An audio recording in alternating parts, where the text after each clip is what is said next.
Ladies and gentlemen of the media, and to our listening and viewing audience wherever you may be, thank you for joining us this morning for another very important post-cabinet briefing. I trust that you've all had a very enjoyable carnival, and that is in fact one of the subjects we'll be discussing today. I am Press Secretary Philomena Robertson, your host for today's briefing.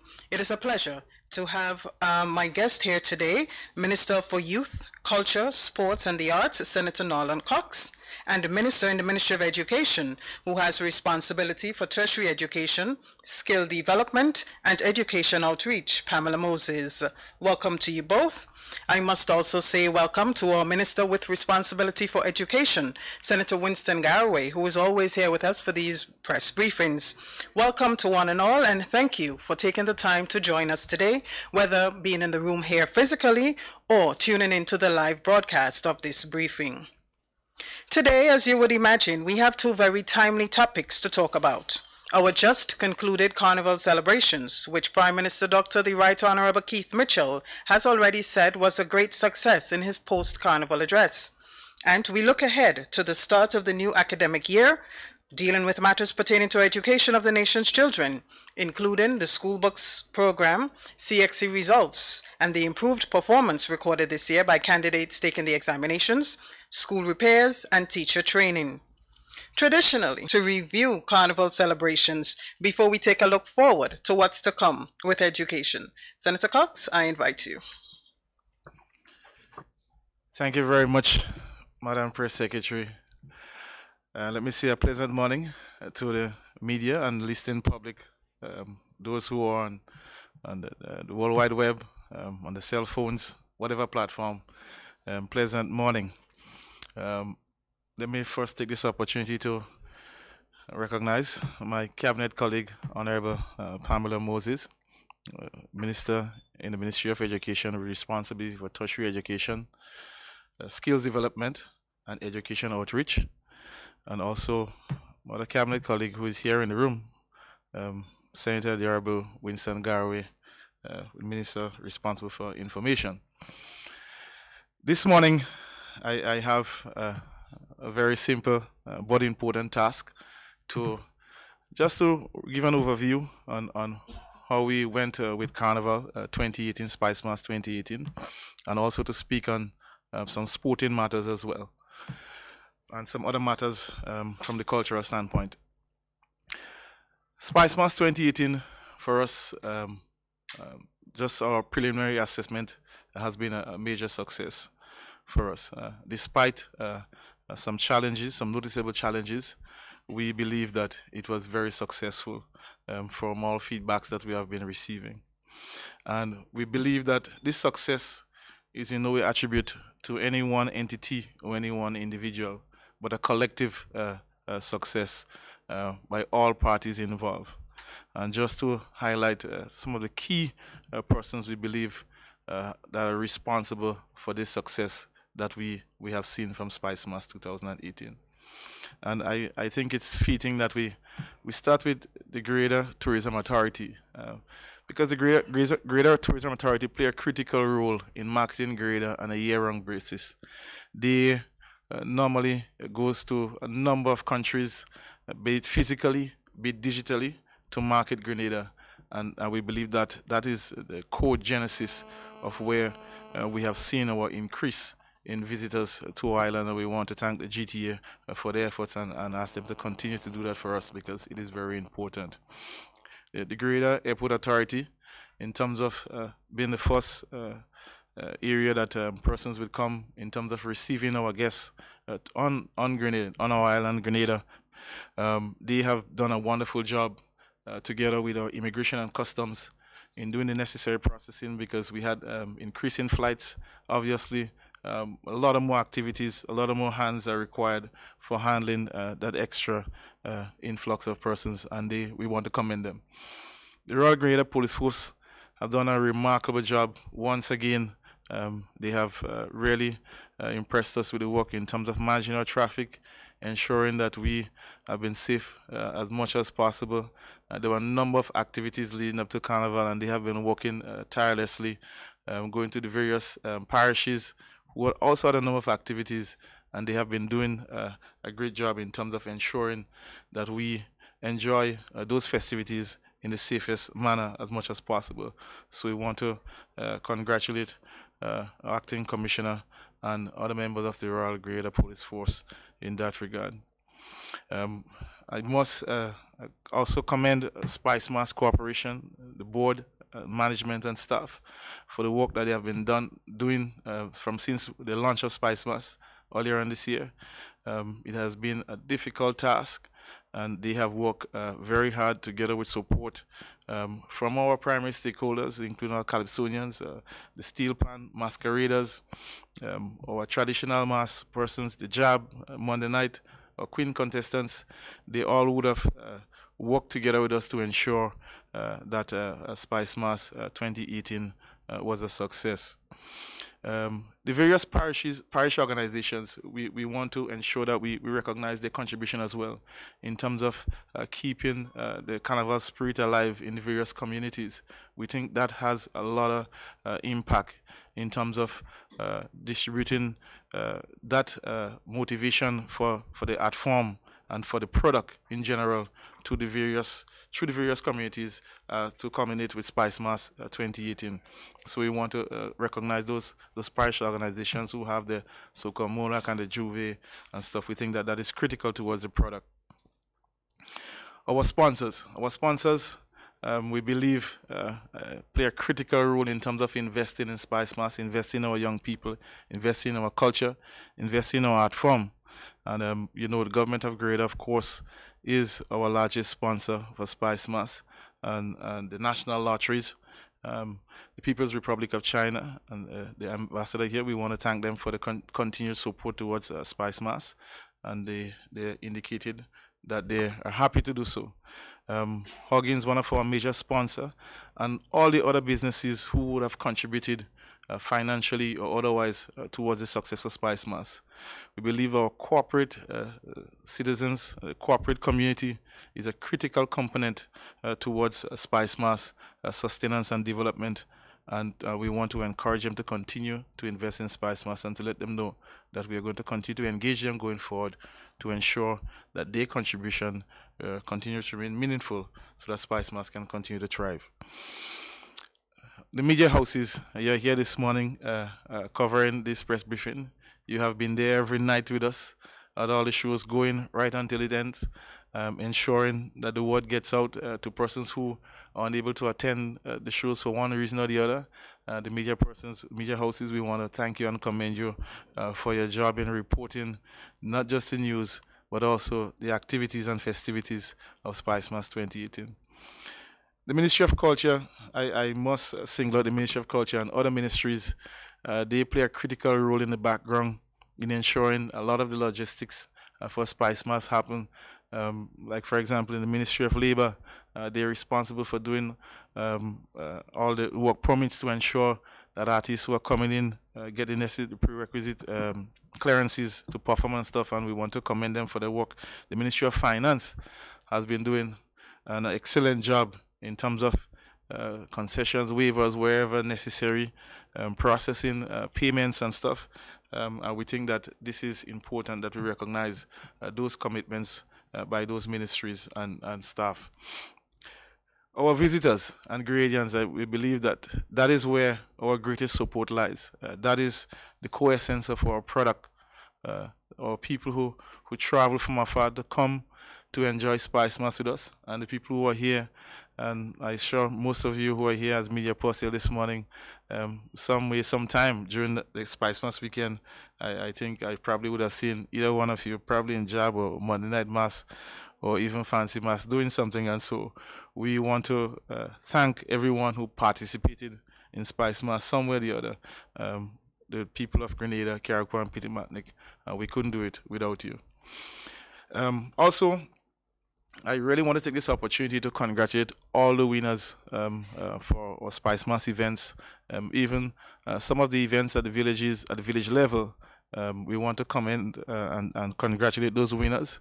And added to that, the Spice Mass Corporation will be having a Spice Mass prize giving ceremony tomorrow, 5 p.m. at the National Cricket Stadium. I believe it's on the north side, opposite that side where Grand Lake is. I think you have to enter from that side. But further details will come on that later during the course of the day. So prize giving ceremony, I was told just preliminary prizes are somewhere just a little over $1 million in prizes will be given out tomorrow evening at 5 p.m. And we couldn't do that without the investment from our sponsors and supporters of Spice Mass. We want to say thank you in that regard. In terms of some high points, we think that it's critical that we highlight some high points, some things that we recognize that were critical towards the success of Spice Mass.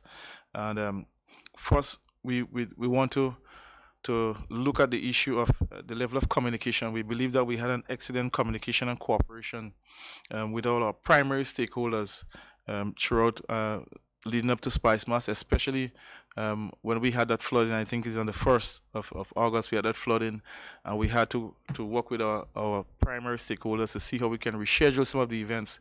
We really want to thank them in that regard for working with us to ensure rescheduling and cooperating and giving us that opportunity to work with them. We believe that that is a high point, and that is something that we want to do going forward, and encourage our stakeholders to continue to have that meaningful dialogue with us, with Spice Mass, to ensure that we all continue to discuss some of the things that are before us, and that we deal with them in the best manner in the interest of all parties. Just wanted to single out to also in that flooding, was one of our service providers, Judah Sound System. He would have lost some equipment due to water damage, and we had a good discussion, and he was able to replace those with support through the Ministry of Finance, but we have waivers and taxes and duties and stuff. So that is the kind of relationship that we are able to establish over that period, and we really see that as a high point in terms of ensuring that we had smooth operations in most cases between our service providers and stakeholders, and we really want to highlight that, and we want to thank them for that. As indicated earlier, we have seen significant increases in visitor arrival to our shows for Spice Mass. We think that is a high point.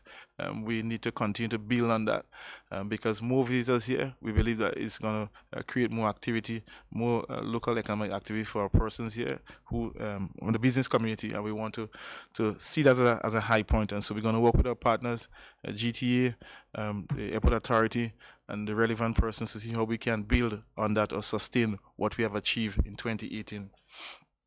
Another high point, what we have seen is attendance, increasing attendance of some of our events, Spice Mass events, and some of the private events. For Spice Mass events, notably the Queen Show, it was pretty packed. We were happy with that.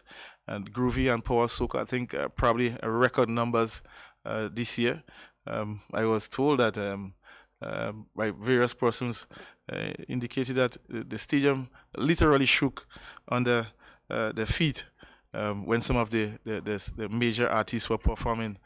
So we know that it was heavily attended. I personally even observed persons spilling over to other stands outside of the main venue. So we know for a fact that we had record numbers. We haven't had the details yet, but definitely that show has grown significantly. Panorama 2018, without a doubt, has seen increased numbers, probably in comparison to probably 2 decades or more. It was a wonderful show. Just night before, I had an encounter with a gentleman, and he told me 28 years attending Panorama, 2018 was the best for him. So I think those testimonies speak volumes to us in terms of what we would have been able to achieve, and also the expectations for us going forward in terms of sustaining that. So that was a high point for us. Juve, I think everyone can attest, has been probably one of the biggest Juve ever. I mean, so much people. In that, with those successes comes challenges, and so we'll have to look at those going forward as well. But we recognize that as a high point. The hosting of other complementary events by private promoters, we see it as a high point. We always want to commend and encourage private promoters to have those complementary events, so that whenever Spice Mass is not having anything, persons who visiting us can go to those events as well and enjoy themselves and enjoy what Grenada have to offer. So we think that's a high point. Also, the issue of safety in Grenada, again, is one that we must continue to highlight. I think that is a major selling factor for us, and we see little or no major significant incident or accident throughout the Carnival weekend. We commend the Royal Grenada Police Force for their efforts for ensuring that, but we know that it was a tough job for them, and we believe that this is a high point, and we really want to reiterate that. Also, in terms of economic activity, we believe that over the Spice Mass weekend, significant economic activity in terms of monies circulating in the economy. We believe that is a high point. From all accounts, some of the feedback that we're receiving, persons are saying yes, they were able to raise some monies, generate some revenue from whatever services that they were providing to our masqueraders and participants in Spice Mass. With all these high points, we have also initially looked at some critical areas for review or improvement, in other words. And we want to start off first with our March Gras Show. We recognize that in terms of attendance, it's an important product to Spice Mass. It's one of the critical pillars of Spice Mass, and we recognize that we have some work to do with the March Gras Show. Panorama, while we had some success this year, we believe that it's an area that we need to continue to work. There are some gaps there. We're going to work with the stakeholders to ensure that we do more to improve our panorama. The pageant and street parade, that is another critical area for us. It's a critical pillar. It's one of the pillars of Spice Mass, and we are going to do some work in that area as well. Lyrical content for our Calypsonians, that has been an area of a topic of discussion through various media houses. We believe that I myself would have witnessed some personally at some of the village activities, and it's from a moral standpoint that we as Spice Mass and the Ministry of Culture have to take a look at, to ensure that we keep within the confines of what we're trying to achieve and what product that we're trying to sell, and do not get have it distorted in any way. And so lyrical content that we'll have to look at to see how we move forward. Costume design, that has been a major discussion point on various media houses, and persons coming to us, even to me personally, expressing concerns about that. We're going to have some discussions, as I indicated previously, with our stakeholders to see how we can address those going forward. There has been some discussion as well regarding judging selection and stuff. We are going to review the various processes that we have together with our stakeholders to ensure that we strengthen them, so that we can increase the confidence of persons who are desirous in participating in those events, to cultivate a sense of feeling that they are going to be judged fairly every time they go forward. The decorum of our masqueraders, especially Juvie, has been a major subject for us. It's a difficult one for us. We believe that not just because it's difficult that we should not look at it and find ways to address it, but we are going to do everything that we can to ensure that we see how we can address this as well. We recognize also from our Spice Mass end, we have some work to do on the production of our events. I think one or two of our events started a bit late, so we need to look at that to ensure that we start events on time. So that was a little weakness that we picked up. Also, the general safety of patrons, persons attending the shows. We want to, Spice Mass in general, we want to relook that. Continue to strengthen that together with the Royal Grenada Police Force to ensure that safety remains one of our high issues on our agenda. Also looking at traffic controls backward and forward to see how we can minimize vehicle accidents and other things. One of the critical things that we have observed over the weekend, and we probably would have to work with the Ministry of Education and also the Royal Greater Police Force to see how we can work on this alcohol consumption by our minors. We recognize that that is something that has happened over the Carnival weekend, and we definitely have to do something about this. With social development, I don't know how we're going to do it, but we just cannot stand by and allow it to continue without doing something about it. So that is, those are some of the initial areas in terms of our review, immediate review.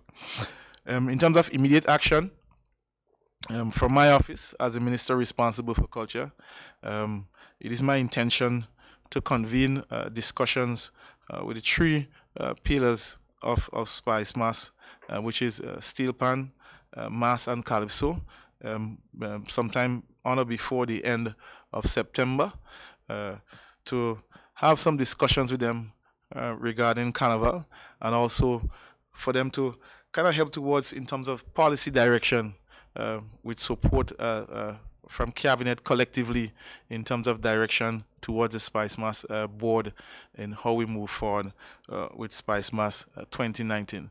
So that is one of the immediate activities that we hope to convene within the next month or so, that discussion with the three pillars of Spice Mass, which is Steel Pan, Mass, and Calypso. In other cultural information or activities that we just want to highlight, this weekend we will see the hosting of Greater Day celebrations in Toronto and New York. In Toronto on Saturday and New York on Sunday. The Minister for Foreign Affairs, Honorable Peter David, will be visiting both events this weekend, and also we're happy to announce that a lot of our local artists are going to be partaking in those events. Also for New York, the Conception Dancers, they are scheduled to be performing in New York for our Grenadians in the diaspora. We, as the Ministry of Culture and Ministry of Foreign Affairs and the Government of Greater, support these initiatives because we believe that it's an excellent opportunity for not just Grenadians abroad, but also persons overseas who are unable to come to Greater for whatever reason, who have not visited Greater before, to get a first-hand experience of what pure Grenada, the Spice of Isle, has to offer in terms of our culture and our people. And so those events are very critical towards the entire product. And as such, we really asking persons within the diaspora to go out and support, and persons who have some vacation time on the hand and who can afford to visit those events this weekend. We are happy to extend that invitation to you. In terms of sports, just a few information in terms of sports. On the weekend, we saw the commencement of the GFA 2018-2019 football season. We want to congratulate GFA on the commencement of the season, and they comment with a friendly, international friendly between the Jamaica Reggae Boys and of course our own Grenada Spice Boys. Unfortunately, we didn't prevail in that initial game, but we want to commend our Spice Boys on their performance, and we know that we are going to stick with them to ensure that they continue to perform, the performance continue to increase. We want to congratulate the Reggae Boys on the victory, and all the best as the CONCACAF tournament continues. I know that the Spice Boys are scheduled to, the next game is on September 10th, I believe, in Curacao. So we're asking all to continue to give them the support wherever necessary. We, from the Ministry of Sports, we're going to do everything that we can to ensure that they get the necessary support in terms of preparation for that tournament, in that game in Curacao. Also, with GS Football, GFA, we want to extend hearty congratulations to our Spice Girls on the 15 team who won a silver medal at the recently concluded CONCACAF under 15 tournament in Florida.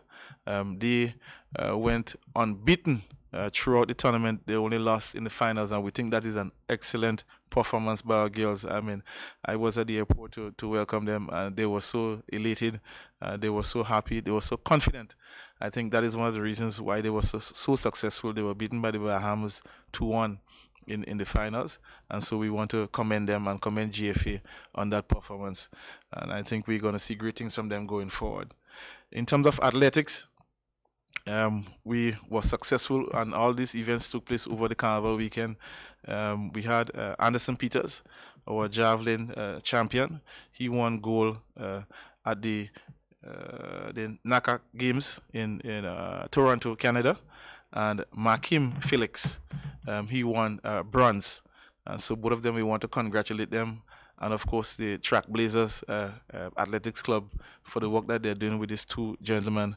And we believe that Anderson can bring our next Olympic gold medal together with one from Kirani. Once he continues to perform well, we believe that Grenada can have 2 Olympic gold medals come 2020 Olympic Games. We are working towards that. The ministry is trying to provide as much support that we can to all of our athletes to ensure that they bring success every time they go to compete for Grenada. So we just want to thank them for that. And just some short announcement. Netball team. I'm not sure. I'm not sure they left us yet, but they're going to Barbados to perform in I think in the Americas Federation Netball Association tournament in Barbados, a national netball team. So we want to wish them all the best. Our national volleyball team is currently in Antigua in a tournament. In terms of cricket, we in sometime in October, I think October 22nd, we will be welcoming the Bangladesh women's international team. They'll be coming here to have a camp between October and November in preparation for the ICC's standalone Women's World Cup, which will be held in the Caribbean as well, between November 9th and the 24th. So we are happy to house the Bangladesh women's team and give them an opportunity to experience Grenada and our hospitality. So I think this is all the announcement that we have this morning. So I now hand over to our press secretary. Thank you very much. Thank you very much, Senator Cox. A lot of information there. We go immediately to Minister Moses for updates pertaining to education.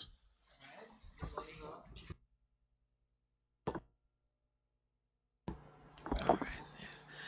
Yeah. Special good morning to my colleague here, Minister Cox, and also to Minister Gawe and our press secretary, to you media and our listening public, everyone out there who listening to us today. Special good morning, and I bring greetings from the Ministry of Education, Human Resource and Religious Affairs. I would like to take this opportunity to first congratulate all of our schools that would have done very well in exams this year. We're looking at CAPE exams and CXC exams. Our students at TAMCC, they have done exceptionally well, and we would like to congratulate that institution. Our students in our secondary schools, we know that that it has been a great challenge, and I want to commend all the parents, the principals, the teachers for working along with the students, for supporting them, and for helping Grenada have an improved pass rate of 70.5%, an increase from 3.2% in 2017. It's also important for us to note that we've had slight improvement in the area of mathematics, an improvement of only 3%. Now, it may seem small, but it is significant to us, knowing the challenges that the nation's children have to face regarding mathematics, knowing how much work we at the Ministry of Education have to do, knowing what is required of our education system to improve in that area. We are very happy of this small but significant improvement. And we know that an overall performance of 38.6% is really below average, but we aim to do better. And so at our ministry, we'll be working together with all the stakeholders to continuously improve performance in mathematics. English. We are proud to say that we have a significant improvement of 10% in English language, an improvement of from 56.9% in 2017 to 67% this year, 2018. Congratulations to each and every one who have worked hard to make this possible.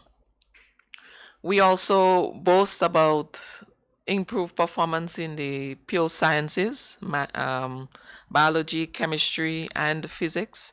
And we want to applaud our top 10 performers. Our top 10 performers, they would have contributed significantly to this improvement in the pure sciences. And to all the schools where the 10 performers came from, we commend you, we congratulate you, and we look forward to continuous improvement in our external exams. Our ministry was informed just a couple weeks ago that our Trinidad and Tobago scholarships has been cancelled for 2018.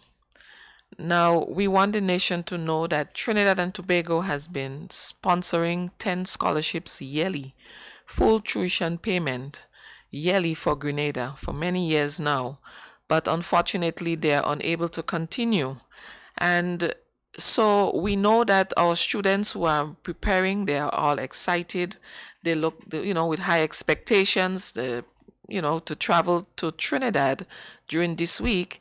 We know how difficult it would be for them to seek additional funding. Some may have given up their jobs. It really is devastating for these 10 students. And so we want to announce to the nation that we are a concerned, caring government. We have professed to be that. And so we have demonstrated our focus, our great care and concern for the plight of our young people, and to help them to realize their dreams. So we want to announce that our government will absorb all the tuition cost within the economic cost bursaries that is paid monthly to the University of the West Indies to cater for these 10 students. So these 10 students would be traveling to Trinidad and Tobago during this week and next week to continue their education. We also would like the nation to know that these 10 scholarships cost $654,385 for the 4-year period. Annually, our government budgets $1 million towards the payment of economic costs bursaries to the University of the West Indies. And we are proud to announce that we are able to sponsor these 10 students annually for the next 4 years because of our fiscal discipline that we have been exhibiting and practicing and, for the last 3 or 4 years. We would like you to know that this cost is within our fiscal space, our 2% fiscal space. We are honored as a government to be able to do this and to be able to, ensure that our students go out there with high hopes.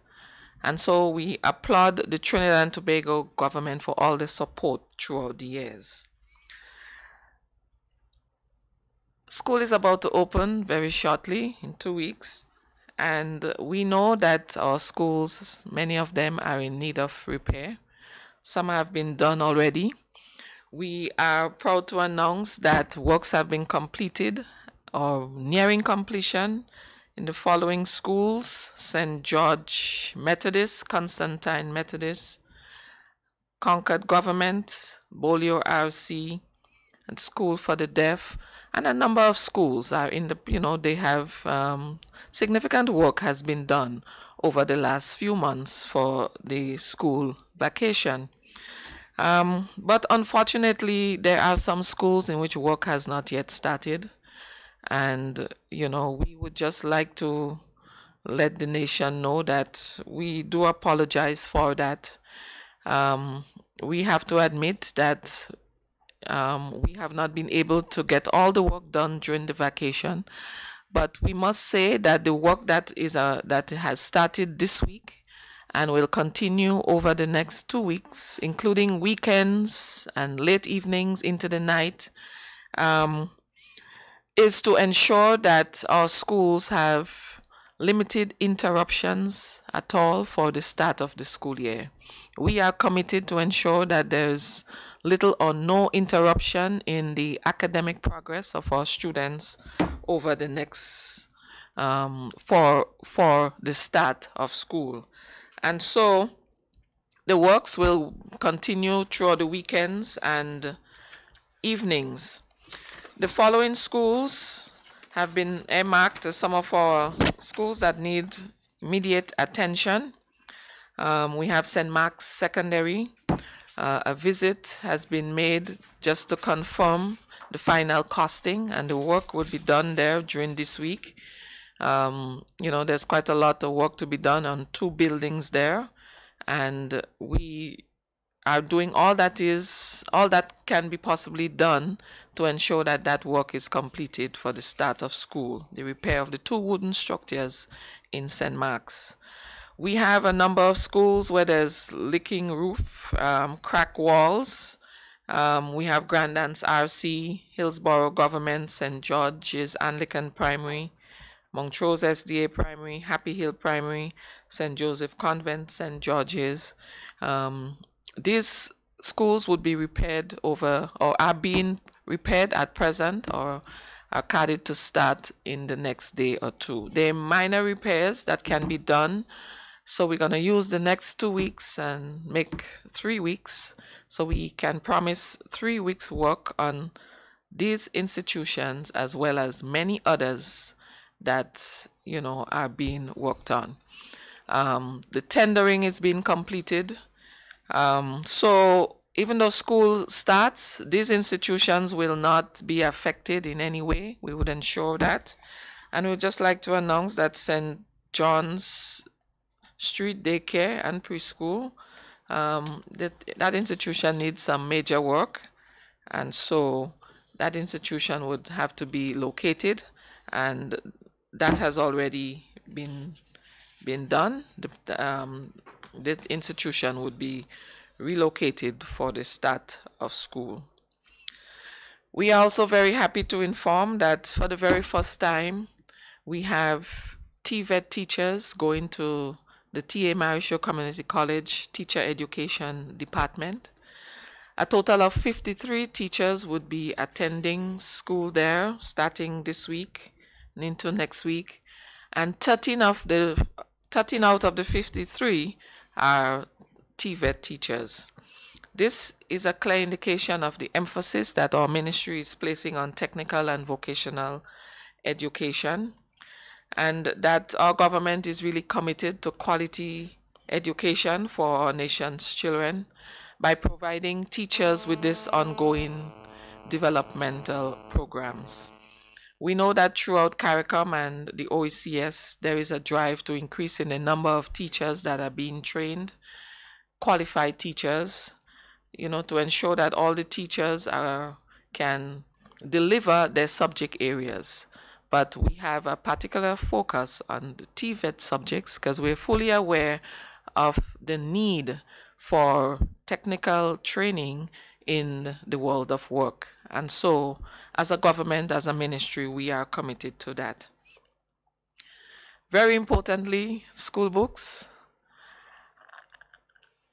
There's a lot of talk in our country now that our school book program has ended. Many are even believing that we don't have a school book program anymore. We hope that at the end of this week, all this talk, all these rumors would come to an end, because $2.4 million worth of books is presently being distributed in our primary schools and will continue tomorrow, Wednesday, in our secondary schools. A total of 40,000 books are now on island, on time, 2 weeks before the start of school. We must admit that in the past, books have been delayed. When we order books, they get here end of October into November. At that time, it is the end of the school term. Students are preparing for exams, and books are just arriving. We want to announce that we have rectified this, and so 40,000 books are on island. These books are not totally new. They are really just updated books. Okay, they are newly printed books, but with updated information in them. And we are proud to say too that the updates have been done by our own teachers right here on island and sent off to our publishers, to be included in this book here that we now have on island. So we commend and we congratulate all of our teachers who now have a personal contribution, personal involvement.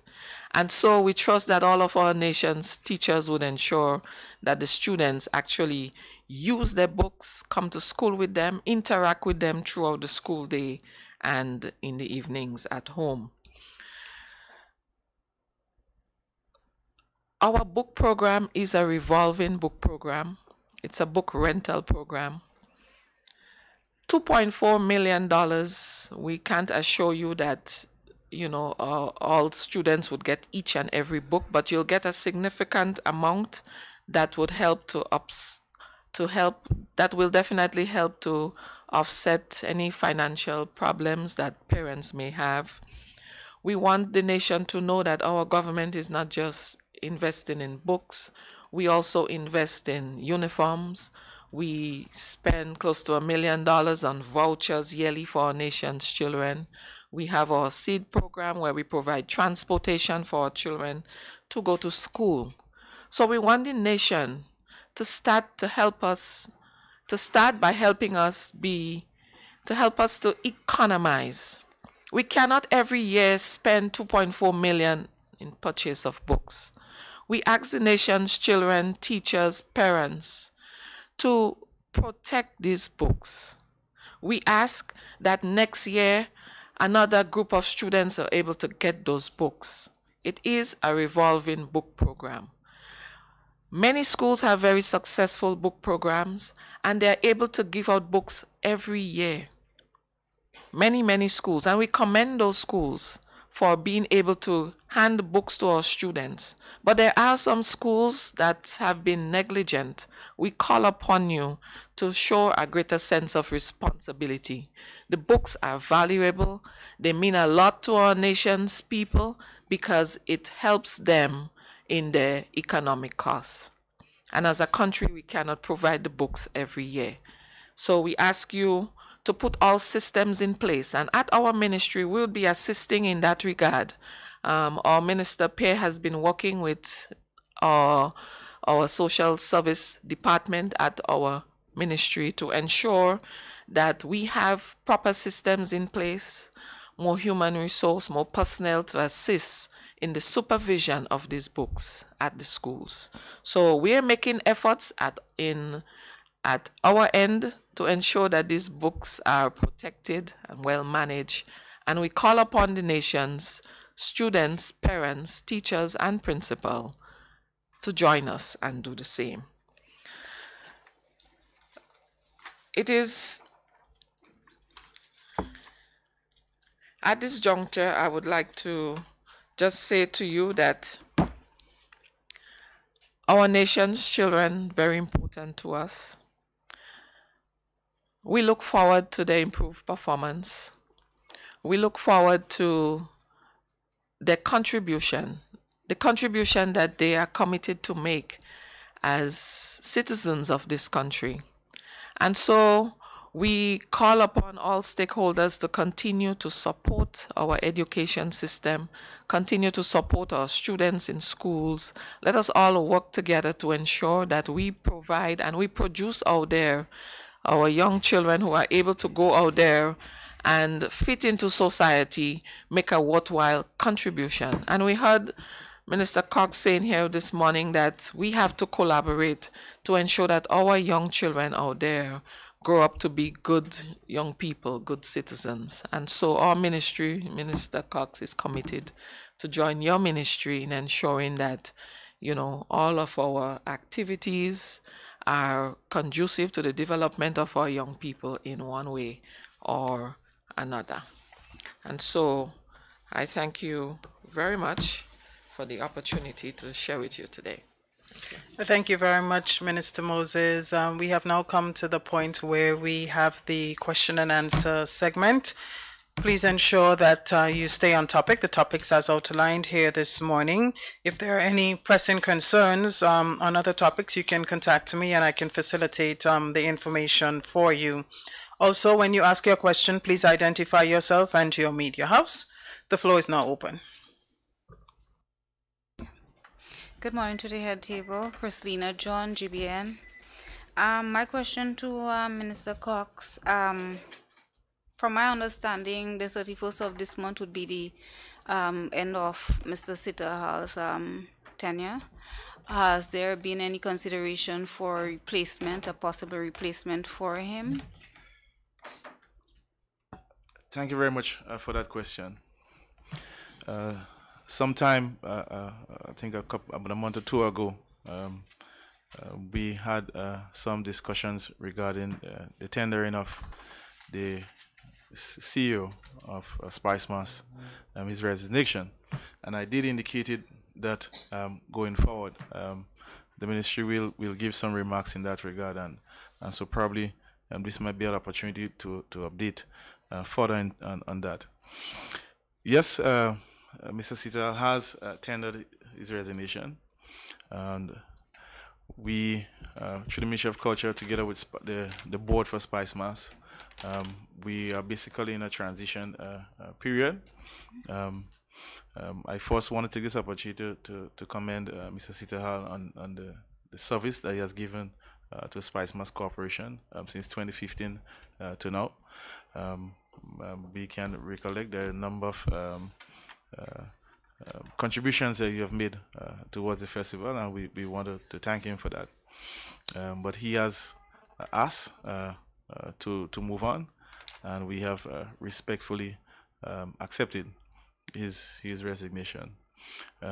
What we would have done thus far is that we had a subcommittee of persons within the ministry, DPA and SpiceMass Corporation, review the terms of reference for that position, and it is our desire just sometime in September, early September, to put a public announcement out for persons who are interested to express interest in filling that position going forward. It is our desire to have that position filled very quickly, as there are a number of work to be done in terms of SpiceMass going forward, and for that person who coming in to get an opportunity to get an understanding of the workings of SpiceMass.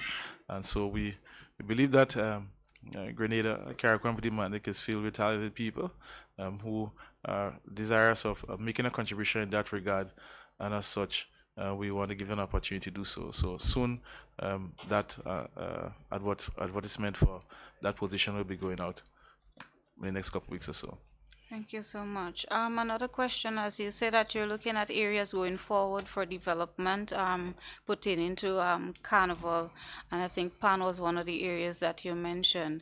In going forward, we still have to look back at where we're coming from. Has there been a report made available yet on what would have occurred last year pertaining to Pan? Okay, well, as you know, on assuming responsibility of this ministry, I came and met the ongoing inquiry, and so very soon I believe we will have a report. The report first will have to go to the Prime Minister. Of course, he's the one that commissioned the report.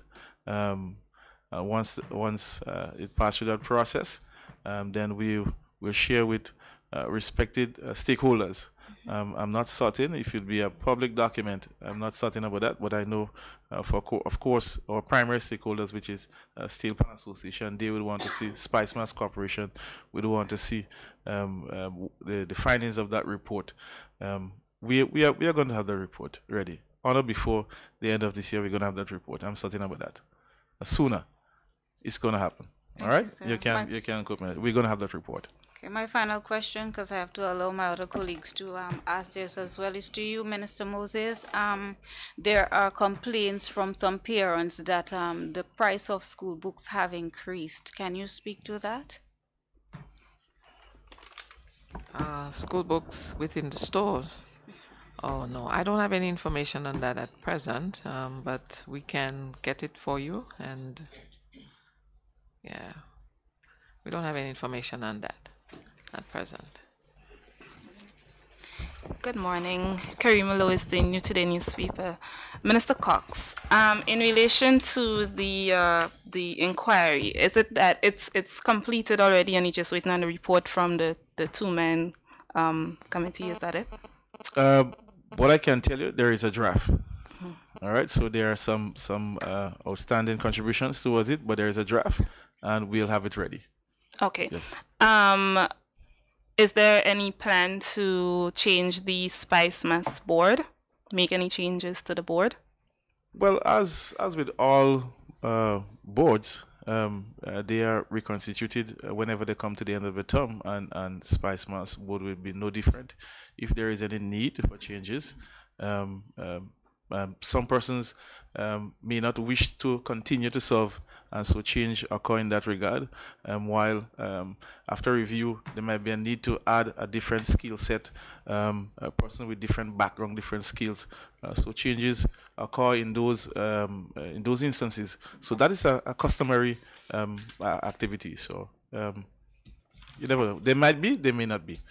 So I can't say until we do the necessary assessment. Okay. Are you satisfied with the job of the board? Well, that is a difficult question because while we have a success and the board has an attribute towards that, there are areas for improvement. So satisfaction in itself just cannot be an outright measure. They have done well, but there are areas for improvement. Yes, so that is what we are satisfied. We're satisfied with the work they have done, and of course they have identified those areas where we need to work. And so a lot of it is not so much the boards only, but we have challenges with stakeholders as well. Some stakeholders are not quite ready for certain changes. Some stakeholders want change right away, and sometimes the resources are not there to facilitate those changes, or the human resources are not there to facilitate those changes. Sometimes legislatively, those changes are not allowed. So in that regard, those discussions have been going on. So, yeah.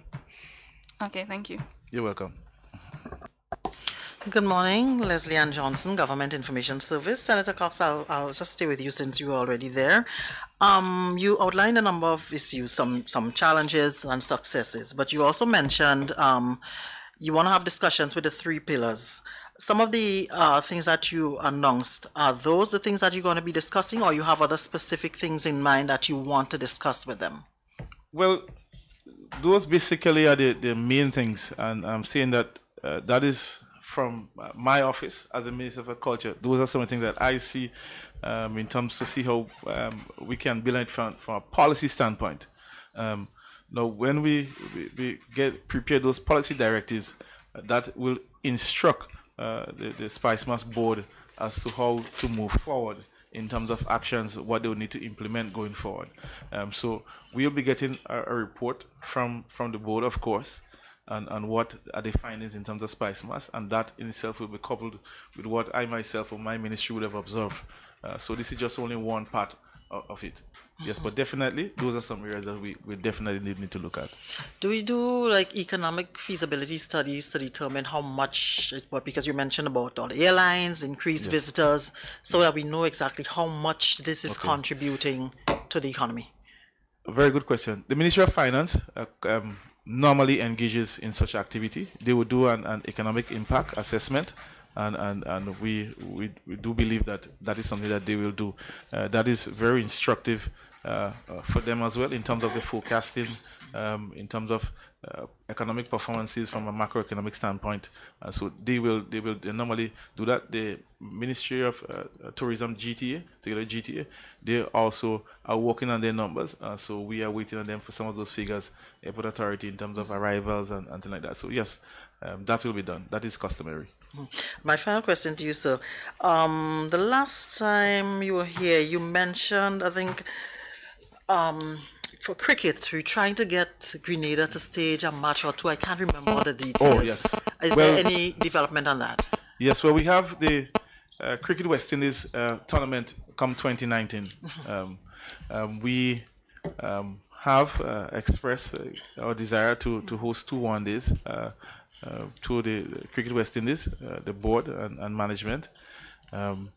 We are confident that we're going to have that, but we have not had any official approval as yet from Cricket West Indies. Just yesterday, on Sunday actually, I had a lengthy discussion with the manager of the team, Royal Lewis, great agent Royal Lewis, and the IJ's discussion that we were having, and I was being very optimistic that when that official approval comes, that he would take an opportunity to come to Grenada to make the official announcement as the manager for the West Indies cricket team, and of course a Grenadian, to give me the opportunity to make that announcement that we're going to have cricket.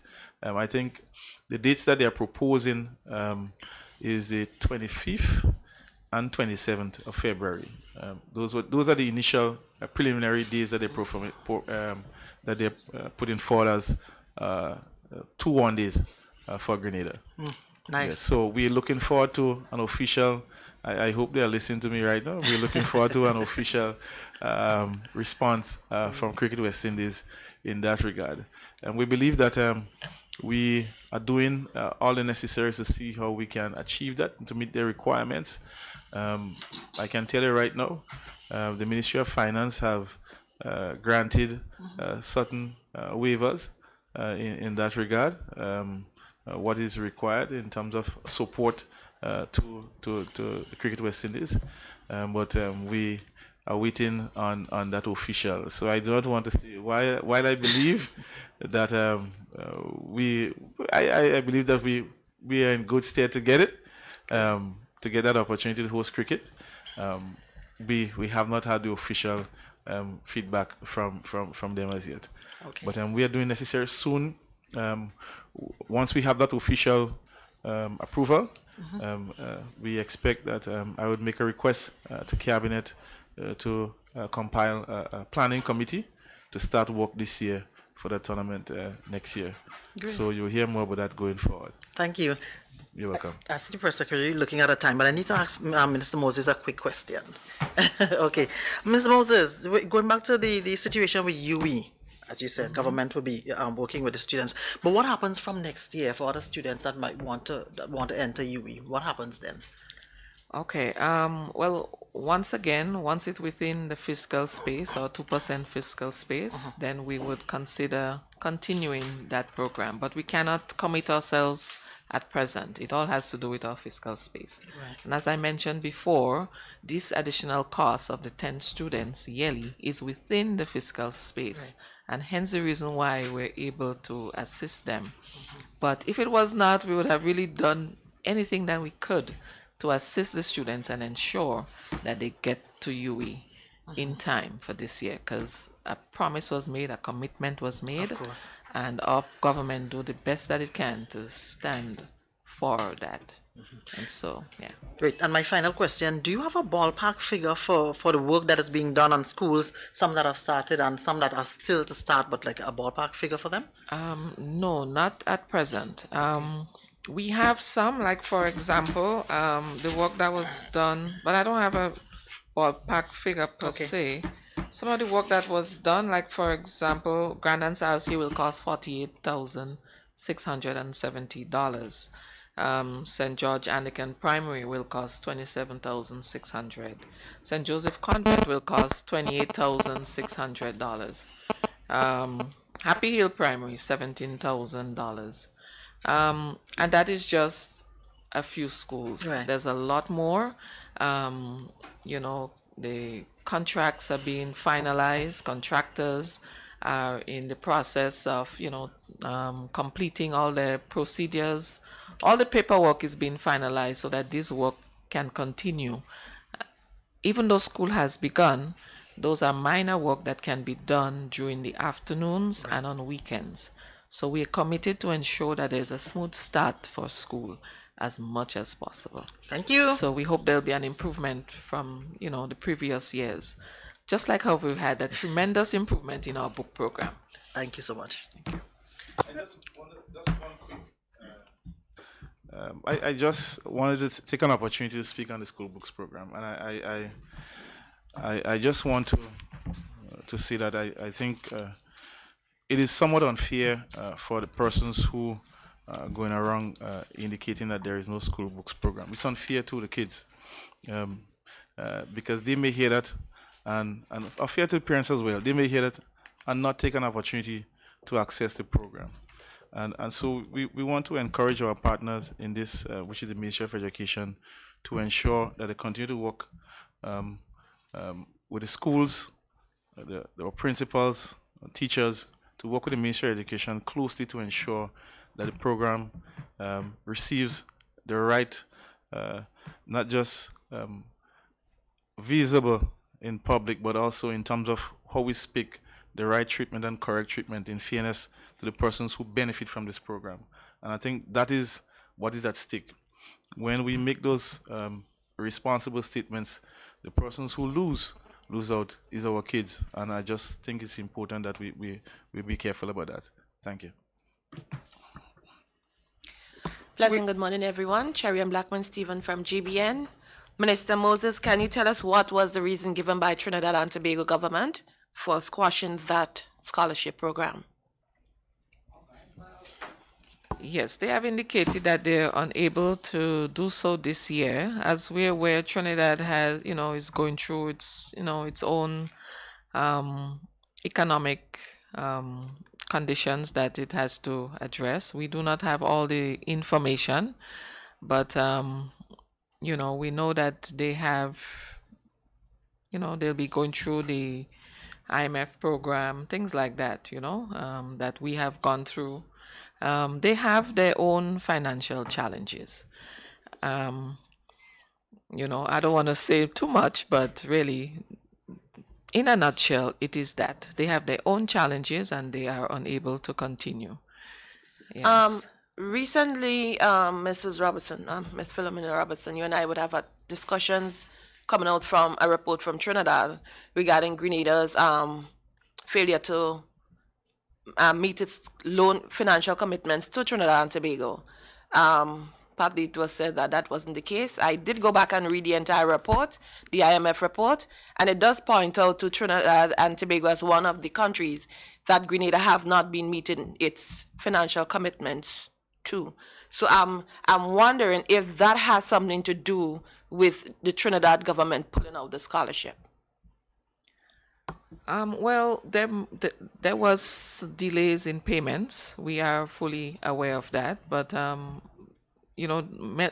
has been addressed. At present, we have to make an immediate payment of $128,000 this week so that the students can get into there, and we are in a position and we're committed to do so.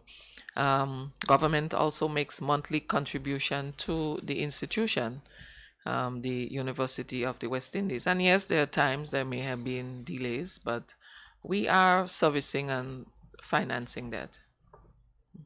As it regards to one of the first batch of students to leave, I believe on Friday for Trinidad, have they all received the necessary documents? I understand that some of them have not. Yes, we were just waiting for our final cabinet conclusion, and now that we've had full approval from cabinet. That was yesterday, Monday, to proceed. Then they'll be given all the documentation that they need. So cabinet has fully approved the payments to the university and to allow the students to continue. So they will be proceeding to Trinidad with all the documentation. So that will be finalized during this week. But we had to wait for cabinet approval, and we got that yesterday at cabinet. Okay. One other question, because we're just about 10 minutes over time. One final question. Can I ask two, please? One I need final to ask question. Mr. Cox one.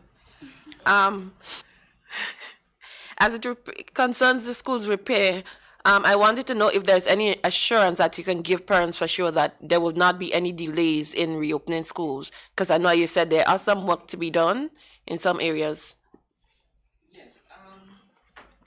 The main work that will be undertaken over the next 2 weeks are really minor repairs.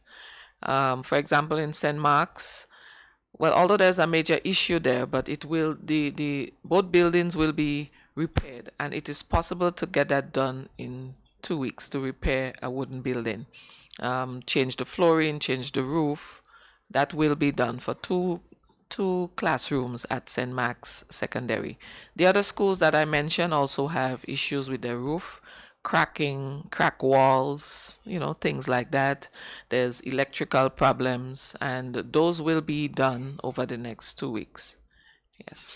Mr. Cox, have there been any report on the revenues collected from the ticket sales or the carnival events as yet? Sorry, not as yet. We do not have those details as yet. And finally, from me, will there be any cultural ambassadors named following Spice Mass 2018? Yes, there have been requests, but I will speak on that at a later date. Okay. Thank you. Thank you very much, Ministers Cox and Moses, and thank you to members of the media and also to our listening and viewing public. We have come to the end of another post-cabinet press briefing. I trust that you have garnered a lot of information here this morning, and we will see you again next week. Thank you again for joining us.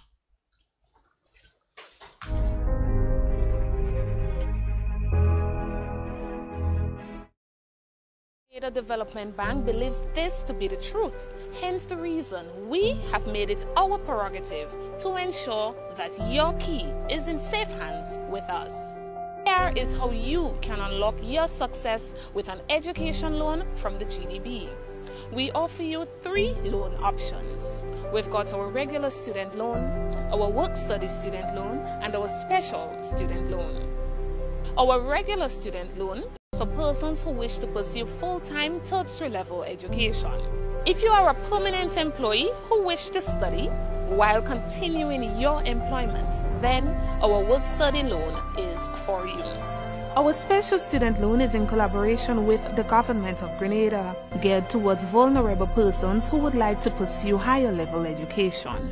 Remember, you must have proof of admission from a recognized institution here at home or abroad. All our loans are 100% financing with interest rates as low as 5%. Get your funding from GDB today for your tertiary level education, your technical training or vocational training, even professional development, with up to 12 years to repay. Your future success is today. Grab it now.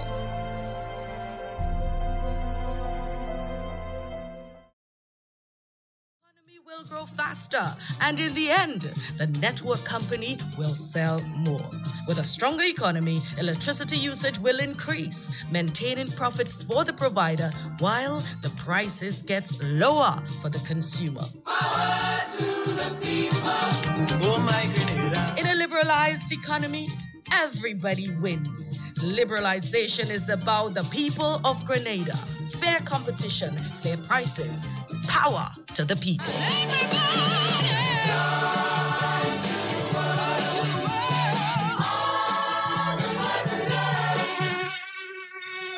Everyone can contribute to the reduction of mosquitoes around their home or community. Get rid of all mosquito breeding sites.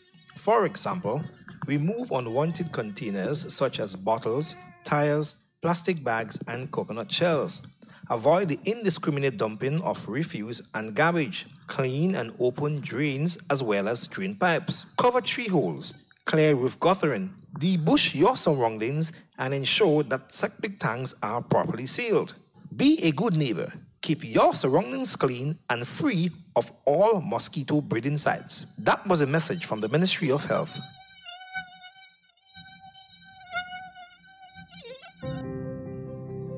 It is said that education is the key to success. The Grenada Development Bank believes this to be the truth. Hence the reason we have made it our prerogative to ensure that your key is in safe hands with us. Here is how you can unlock your success with an education loan from the GDB.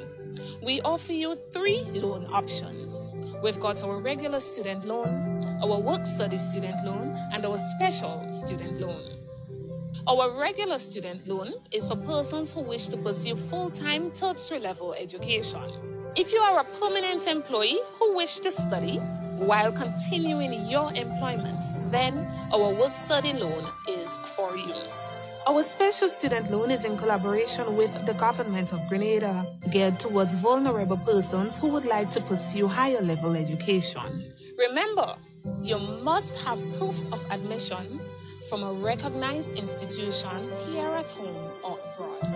All our loans are 100% financing with interest rates as low as 5%. Get your funding from GDB today for your tertiary level education, your technical training or vocational training, even professional development, with up to 12 years to repay. Your future success is today. Grab it now.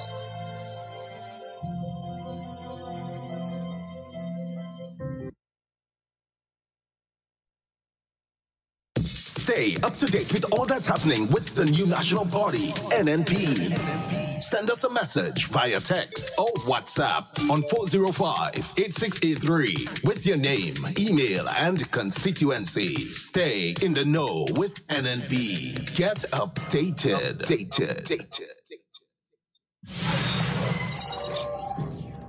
You're listening to Hard Talk Grenada via www.hardtalkgrenada.com.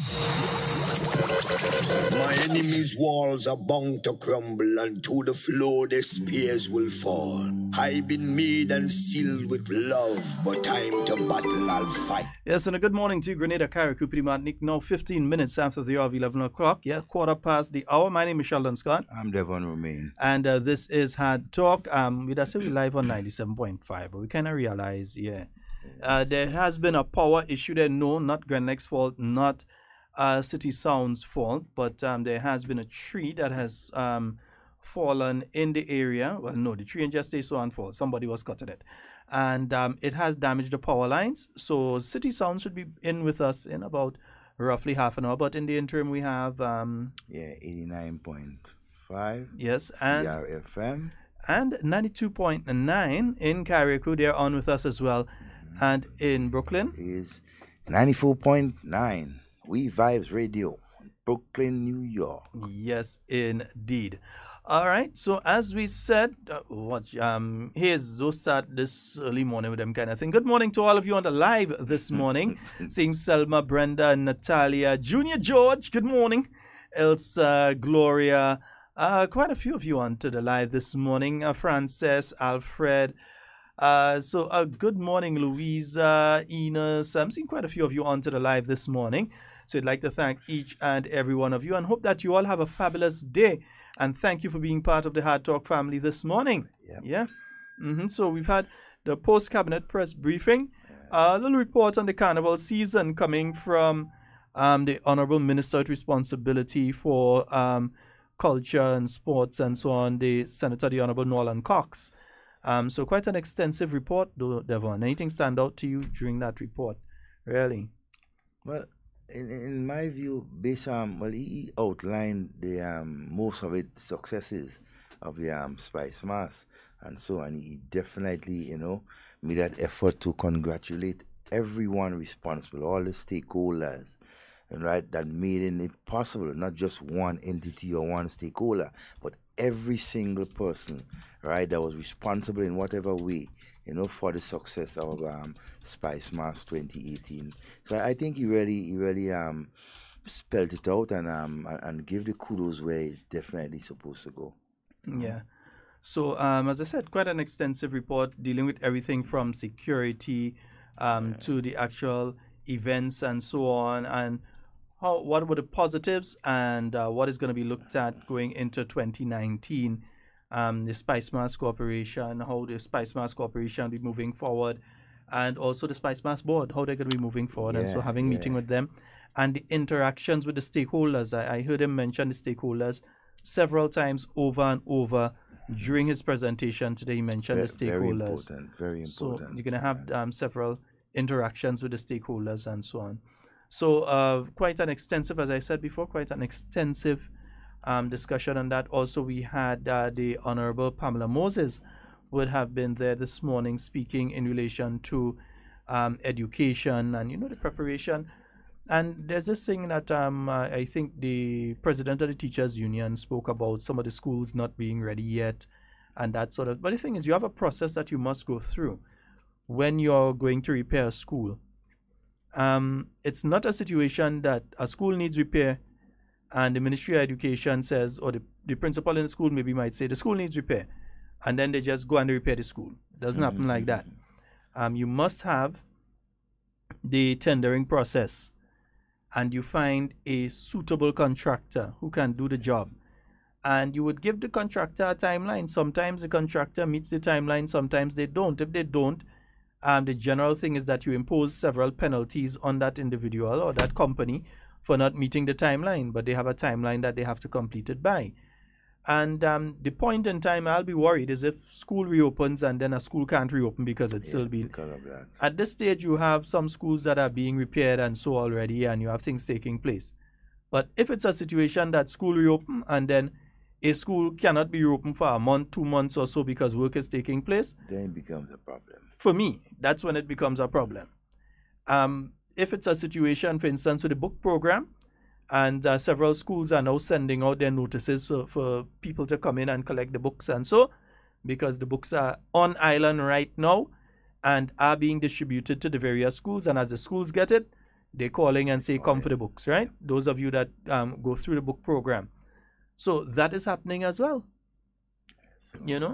And so I'm really trying to figure out where all the hullabaloo and the screaming and so comes about, oh, they're wicked, and oh, they do this, and oh, they do that. I mean, absolute nonsense, yeah?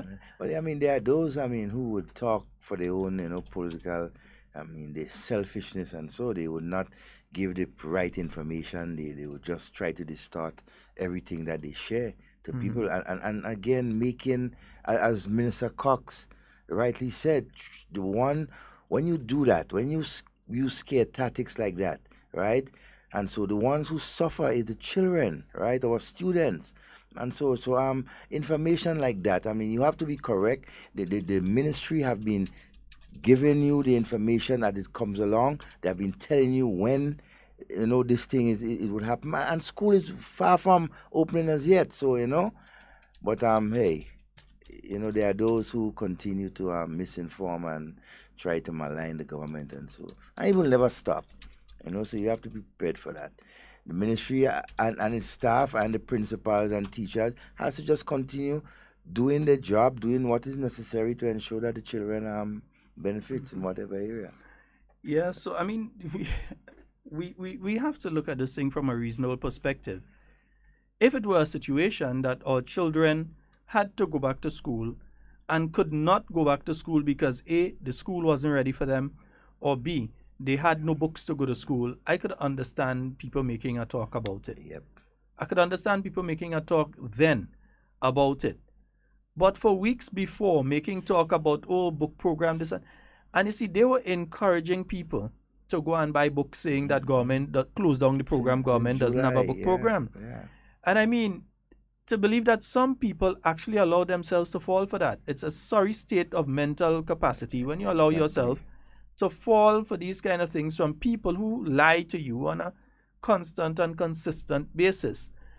And to see some parents who usually would have put their children under the book program and tried to get their books under the book program, But all of a sudden they find the money and they went and buy the books. They rush buy it. It says that some of the people who are benefiting from the book program could afford the books.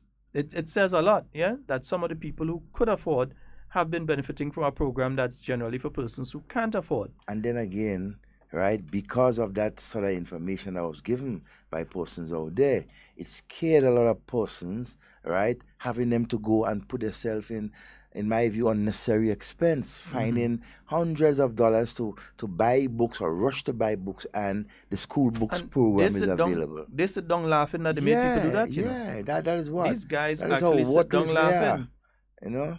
That is wickedness to the average Grenadian parent and so on, even to the students. You know, try to put that kind of scare tactics, you know, right in front of them. That is not good. And you know what? Nothing goes unpaid. All right, you continue doing these things. The Grenadian people will see right through you. It's to me, it's totally unfair. Yeah. And but I believe everything would even itself out. It definitely even itself out, you know, and so, but and then again, parents, you know, we are resilient parents, you know, and so on. They don't let these things deter them. But you know, we also have to ask ourselves a question about the individuals that keep putting out these lies, because one, Mr. Olinga Mitchell is a Grenadian citizen. He happens to be the son of the Prime Minister of Grenada. I've never known him to speak on a political platform. In all the years I have known Olinga, not once have I ever known Olinga to go on a political platform and speak. He might come to a meeting, he might come to a rally, and Olinga is there. He listens to not just his father, but everybody speaks. He interacts with people, and he might make joke with people and that kind of thing, because he's a jovial guy. He's a nice young guy. And he makes joke with people and everything, and he interacts. But for individuals to try to attempt to make people hate the young man, to the point of wanting to damage the young man, you see that? I had to speak out. I have a problem with bullying. I have a problem with that. And yet the first thing they will say about Sheldon, you is a bully. I ain't no bully. Anything I said, I could have backed up. Anything I said and I exposed, I could have backed up. Now, Olinga is highly qualified. He has his university degree and so on. He could have done as many others have done over the years and gone to another country and made loads of money. He could have gone to any other Caribbean territory. He could have gone to the US. He could have gone to the UK. He could have gone to Canada. And he could have made a pile of money. But in conversation with his father, the father said, listen, you need to give something back to Grenada. Grenada has been good to you. You need to give something back to Grenada. Yeah? So he decided that he would work within the Ministry of Finance. That would be the best place and so on. So he offered his services and he's working within the Ministry of Finance and so. Yes, his father is the Minister of Finance. We understand that. His father is the Minister of Finance. But does that disqualify him from working anywhere in Grenada? Now they're trying to compare that with Mr. Tillman Thomas being Prime Minister and his wife being one of the people in charge of the public service. That's a totally different system, you know. Because in the capacity that Mr. Tillman Thomas's wife would have held at that point in time, she would have been able to effect the removal of public officers from whichever position it is. So they find this particular person is INNP. She would have been able to effect the moving of that person from one position to another, or firing of some people. Could you imagine the power both of them would have had? Because husband and wife is not like one living in Toko and one living in Manzanilla. Because they could have been persons within there, that would have basically upset the political directorate at that time and would have felt the mercy of husband and wife. But you could imagine if that had gone through at that point in time. If Mr. Tillman Thomas was successful in getting his wife onto the Public Service Commission in whatever capacity there in the Public Service Commission, what would have happened to the people who they perceived as being friendly towards Peter David? Exactly. Forget the NNP people, you know. Yeah. Some of their own NDC people or people that they perceive to be NDCites within the NDC government, that would be it. But who could Olinga fire? I don't know. Who could Olinga remove? Nobody. So he's not supposed to over. And then they go and lie and say, ladies and gentlemen, it is a total lie and untruth that Mr. Olinga Mitchell is getting $20,000 a month. In fact, he's lucky if he even get 5. I'm telling you, he's lucky if he even get 5. $20,000. It's a total lie. It is not true. Saying it from here. There's a call on the line. Let's go to the phone line. Good morning and welcome. Hello, good morning. Good morning. Good morning. How are you guys today? Oh, we're fine. I'm fine. All right. I'm just calling in to find out if you guys know any district or so forth, or that gives assistance to students that are want to further studies in University of the West Indies Open Campus, Grenada. What I would advise the individual to do is to go to the constituency office in their area, the parliamentary representative office, and have a word with the parliamentary representative. They do have information there about funding for things like that. Oh, okay. Yeah, but speak to the parliamentary representative. They do have information in relation to that. Government does assist students at the University of the West Indies. I know that they do. Yeah, it does. But the best thing to do is speak to the parliamentary representative, and they could say, okay, we have forms here, or we need to get forms from here, or we will help you by doing this or doing that, and so on. So the best approach, go to the constituency office, speak with the parliamentary rep. Okay, I will do just so, but I hope I'm not late. My dear, education is education, and knowing the doctor. portal for you we opened last week Monday. Mm-hmm. We only had a last week Monday was Carnival here. Yeah, so that portal was open only that time, so we could have only registered within that time they gave us to go online and register and so. So it wasn't something that opened since let's say June or July as how SGU normally have that. Yeah, what I would say is this though, knowing Dr. the Right Honorable Keith Mitchell and his emphasis on education, and especially seeing Grenada's performance in regional exams, especially this year, I think you're okay. I don't think you have to worry too much. Speak to your parliamentary representative and they go organize you. Okay, I'm just keeping my fingers crossed. Thank you guys and have a wonderful day. All right, man. Invite me to your graduation. All right. Right. Yes, indeed. No, this government places significant emphasis in relation to education, and especially tertiary level education. Yeah? So I know you'll receive assistance. Speak to your parliamentary rep. I can assure you of that. Over the last couple of years, I've known a number of young persons who, they went through the Imani program early, 2 years, and so on. For some reason, they came out or whatever and so on. And then I began missing them, hardly seeing them.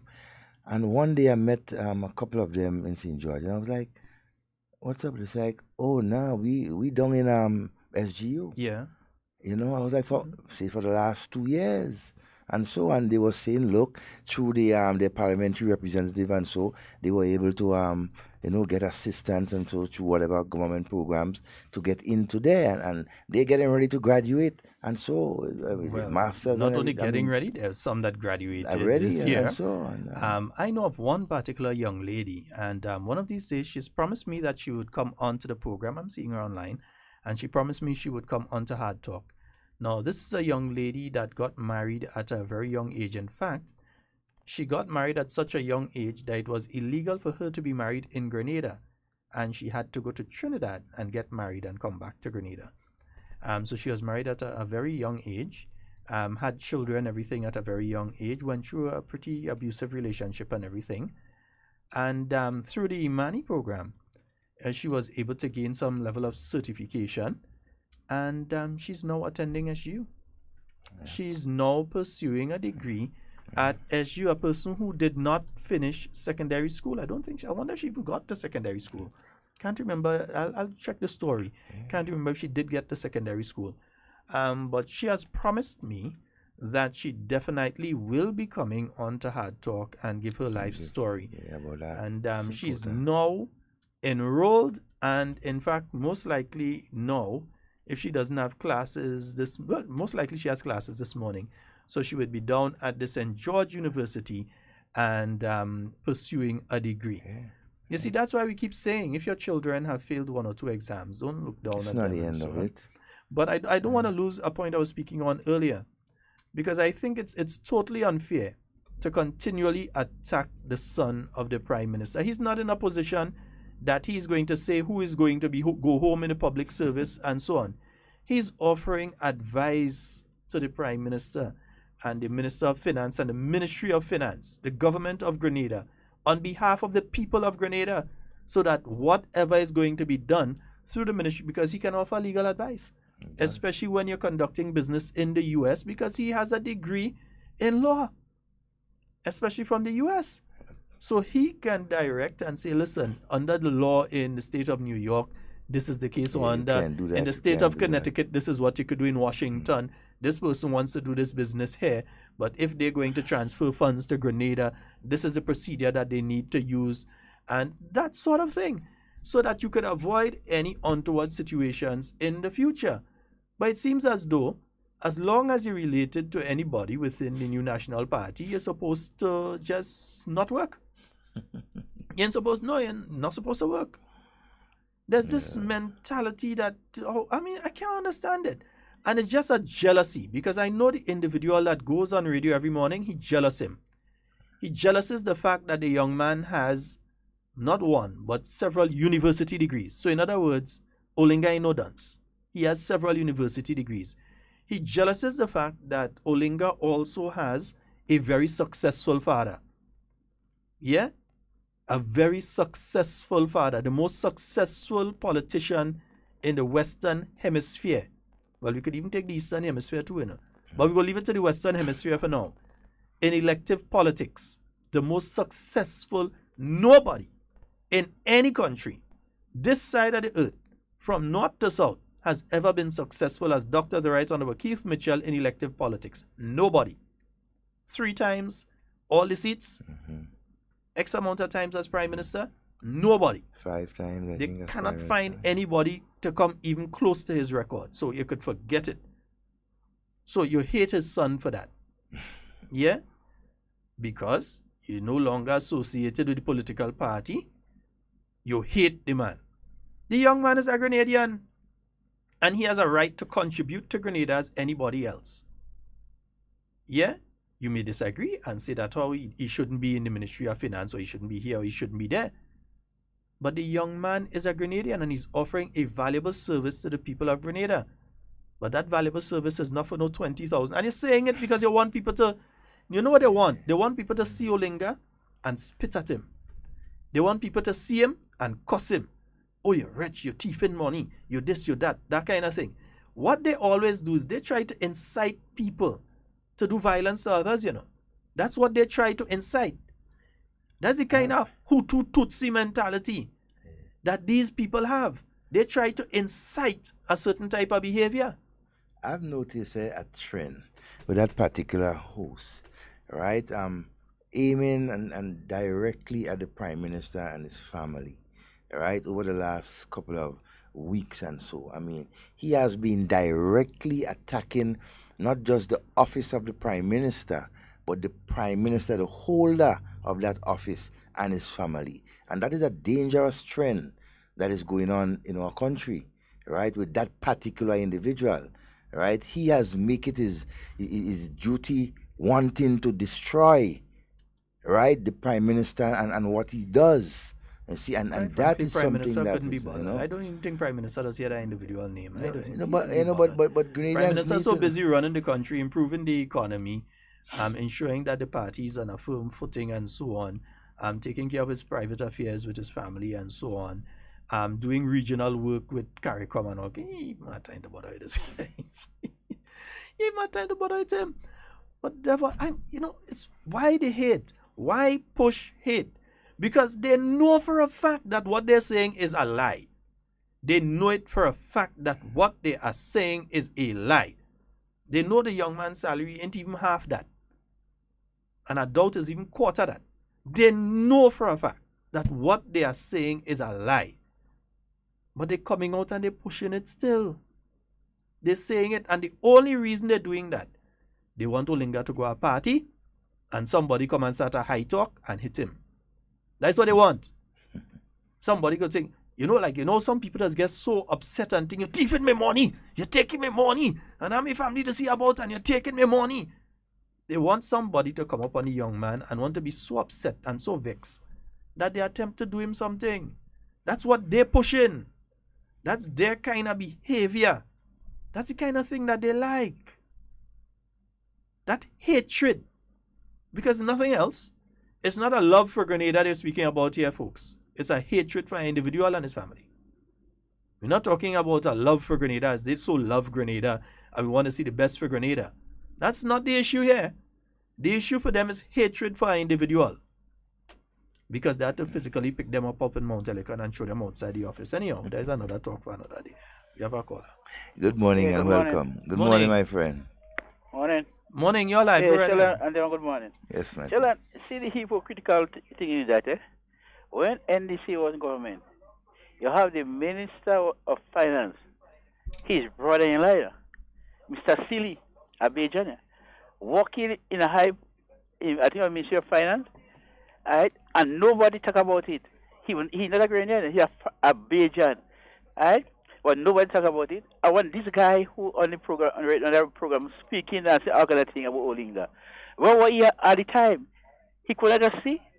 But no, Olinga, he's a Grenadian, right? And he could make a good contribution to the country. And I see no problem he working in any ministry he is suitable for, right? But see, brother, Devon and Sheldon, when people have hate in the heart for people, they can't see nothing good. All what they could see is hatred. You do something good for them, they just don't like you. Alright? And that is the thing I always get in with people like this person like on the program. If you don't like somebody, but the person do good, oh my God, I appreciate the good thing that the person do. But everything you criticize it, everything you oppose in, alright? I want to get them people to see and see clearly. Don't let people go taking down the drain in the gutter with them. Know what is good and what is prosper and what is that will benefit the country. And this person that on the program speaking all this hatred, right? Don't follow him. Let him go along in the drain for himself. Let him go along in the gutter for himself. You know what is good. And please, Grenadian people, that he has a personal issue with Dr. Mitchell, and don't get caught up with this guy because of his hatred. Right? Olinga is a young man that could make a good contribution to the country, right? And he is suitable for any position, any job in the country. I have no problem with that. I think Major Green has no problem with that. So don't follow this guy's footsteps and continue to go in the gutter with him because he don't care about nobody. He only care about making money. He robbing people, right? He not say robbing people. He going on a program, hosting a program, and when that he get in, is for himself. What he doing? Did my brother, hello, hold on. Did he assist anybody? He don't assist nobody. That's more benefiting he alone. Hello? Alright? So, with the great people. Hello? Hello? Yeah, stall. Take back the statement about robbing people. Okay, sorry, okay. Right, I ain't allowing you or anybody to make a statement that will cause me, Devon, or the stations to get sued. Take it back right now. Okay, I apologize. And take it back, huh? Yeah. Nice. Go right ahead. Okay, yeah. So I say, Brother Devon and Sheldon, let Grenadian people don't go down that road with this man. Alright? You know what is good and what Olinga could do. So I want to say to Grenadian people, Olinga could make a good contribution to the country, and let us follow that young man's footsteps. And we could be an example. He could be an example to us because he is father the Prime Minister of the country. He is one of the most successful Prime Minister of the country. Alright, and throughout the Caribbean. Alright, and let us do what is good and support any Grenadians who can make a contribution towards the country. Alright, so brother, you're okay. All right, my friend, have a wonderful day. Yeah, and that's the thing. He is a Grenadian. The Sealy that was working there in the trade division, I believe it was, of the Ministry of Finance when Nazim Burke was the Minister of Finance. The Sealy that had all type of concession and tax breaks and all sorts of thing, who had all sorts of allowances and who got a gratuity at the end of his time of service, that got a gratuity. The average public servant ain't getting no gratuity. That got a gratuity and was paid how much thousand US, they said? US, they said? Was it how much thousand US? Right. A couple thousand. That individual neighbor string him berry here and had nothing to do with here. Yes, my neighbor string him berry here too. But my mother own is, and my father own is, and my grandparents own is. And my brother's own is, and my brother's own are. My brother's own is are? Right. My brothers are. And my sister is. And my children's are. Actually, I wanted them neighbor string somewhere else. But anyhow, but the bottom line is this. He had no connection with Grenada outside of the fact that his brother was the, Minister of Finance? Minister of Finance. Yeah. But it wasn't a problem for him. It wasn't a problem for him to hold a position within the Ministry of Finance, you know? You see, in my view, this guy just want to inflame certain things in Grenada, right? You know, hit particular issues that people will get annoyed and try to whip up that kind of support. But the Grenadian people, they understand the role of Dr. Mitchell as Prime Minister. I mean, being successful for the last 30-something years, leading Grenada. I mean, they know when they see a leader, they know when they see a responsible person. And so, I mean, they deal with it. But these attacks and the continued, inflaming and so of issues is just to try and divide the Grenadian people, bring hatred among people pointing against others. And we are not a people like that. And that's what they've been preaching. They want people to hate the man's son. That's what they want. That's how far they will go. Because at the end of the day, if he had decided now that he would stay in the US and practice law, they would have said, you see, even my son don't come in here and contribute. If he had decided that he was going to Canada or the UK or some other Caribbean island and open a practice and practice over there, they'd say, you see, he gone in another country. His son find he too good for Grenada. Yeah, he don't let his son come and work here. Exactly. But he came here and he's offering a service. But they're pushing people because they want people. But let me tell you something, At the end of the day, nobody interfering with him. Nobody interfering with him. He's a Grenadian and he has a right as any Grenadian. And he's been protected the same like me. Unlike under Sealy. the same laws. Unlike Sealy. Yeah, I mean, me and he has the same ID card, same passport. Exactly. I mean, so what? What's the difference? Well, it's like it's a problem because he's the son of the Prime Minister. It's a problem. He ain't supposed to do nothing. You're supposed to... For 1 minute, you're saying that how people with degrees are not finding jobs, and then when a person with a degree decide that, listen, even if I can't find a job outside, I'm contributing. I'm going to contribute to Grenada. Yeah, whatever it is that they're paying, they're going to pay me, but I'm going to contribute. Yeah, when that person decides that they're doing that, it's still a problem. Good morning to all of you on the live. Pleasant good morning. It's a beautiful day in Grenada. I hope it's the same wherever you are this morning. Yes, indeed. So leave the man's son alone. Because I know if you have a fixation on man, son, or whatever, but you seem to have a fixation with that surname Mitchell. Yeah? You seem to have a serious fixation with it. Every minute is some kind of thing on the guy. We know you're jealous of him. Yeah. You may find the fella good looking. You may find the fella driving a nice car and that kind of thing, and he had a degree, and he could travel if he feel like traveling. You jealous him. So every day is something on him again. Every day is something, because you're jealous him. And it shows. You envy him. And it shows. Go and work and make your own. Go and study and get a degree. But then they kick you out of England, so that's another But then, some people just want to live a kind of parasitic life. They like to live off of others. They like to, just suck the blood out of others and they can't do nothing. Some people are helpless in allowing others to do them that. And that's the type of person that you're dealing with. They like to sit there and leech off of people. There's that old medical thing they used to do. They used to take leech and put on your finger. Yeah, and everything they like that. They say the drawing clot blood. Yeah, suck out all the clot blood and everything like that.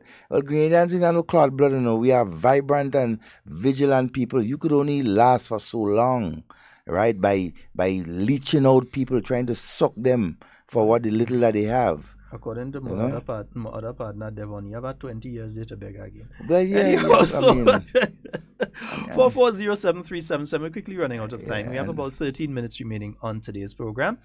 But we were saying earlier as well that your children, no matter if they've not been successful as you expected in the exams now, don't take that as the end all. There are people in university right now who did not complete primary school. They didn't complete primary school. They are in university right now. There are people with degrees, first degrees, bachelor's degrees, master's degrees, even working towards their doctorate right now, who may have failed the first time they write common entrance, or who did not do well the first time they went and they wrote CXE for whatever reason. It does not make them stupid. It does not make them dunce. It just means that they have to apply themselves a lot more, focus, and work with a plan towards how you're going to develop yourself and how you're going to move forward. Yeah. And you don't need to fuss about, look, you have a life. Once you have life, you can educate yourself as you move on. Education don't have to be only when you are a young person or a teenager or so. You can continue as long as you got life, right? And the ability, the opportunity to educate yourself, right? There are persons in their 50s and 60s and 70s who are still educating themselves based on the job that they are doing.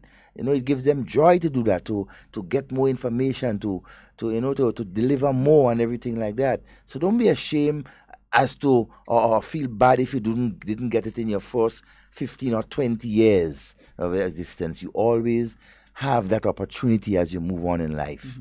Yeah? And folks, as we said, the phone lines are open 440-7377 and the overseas number 347-329-3101. All right, it's roughly 2 weeks before school time to get your vermifuse outside. Your Senepod, your vermifuse, your little sandbox, your Epsom salts. Aloes, aloes and so on, everything. The Miss Alba. Never don't mention Miss Alba. That is a crime against children. That's child abuse. That's child abuse. But time to get it out. The children been running around with a lot of mango and skin up and thing for the last few weeks and so. And some big long hookworm and tapeworm. We don't go down. Inside. People will be having lunch around now. Don't go into the details. Leave the disgusting details off air now, man. Don't turn people. People might that's just... that urgency to get them to do it. But leave the disgusting parts out. People might just be going and eat the lunch, bro.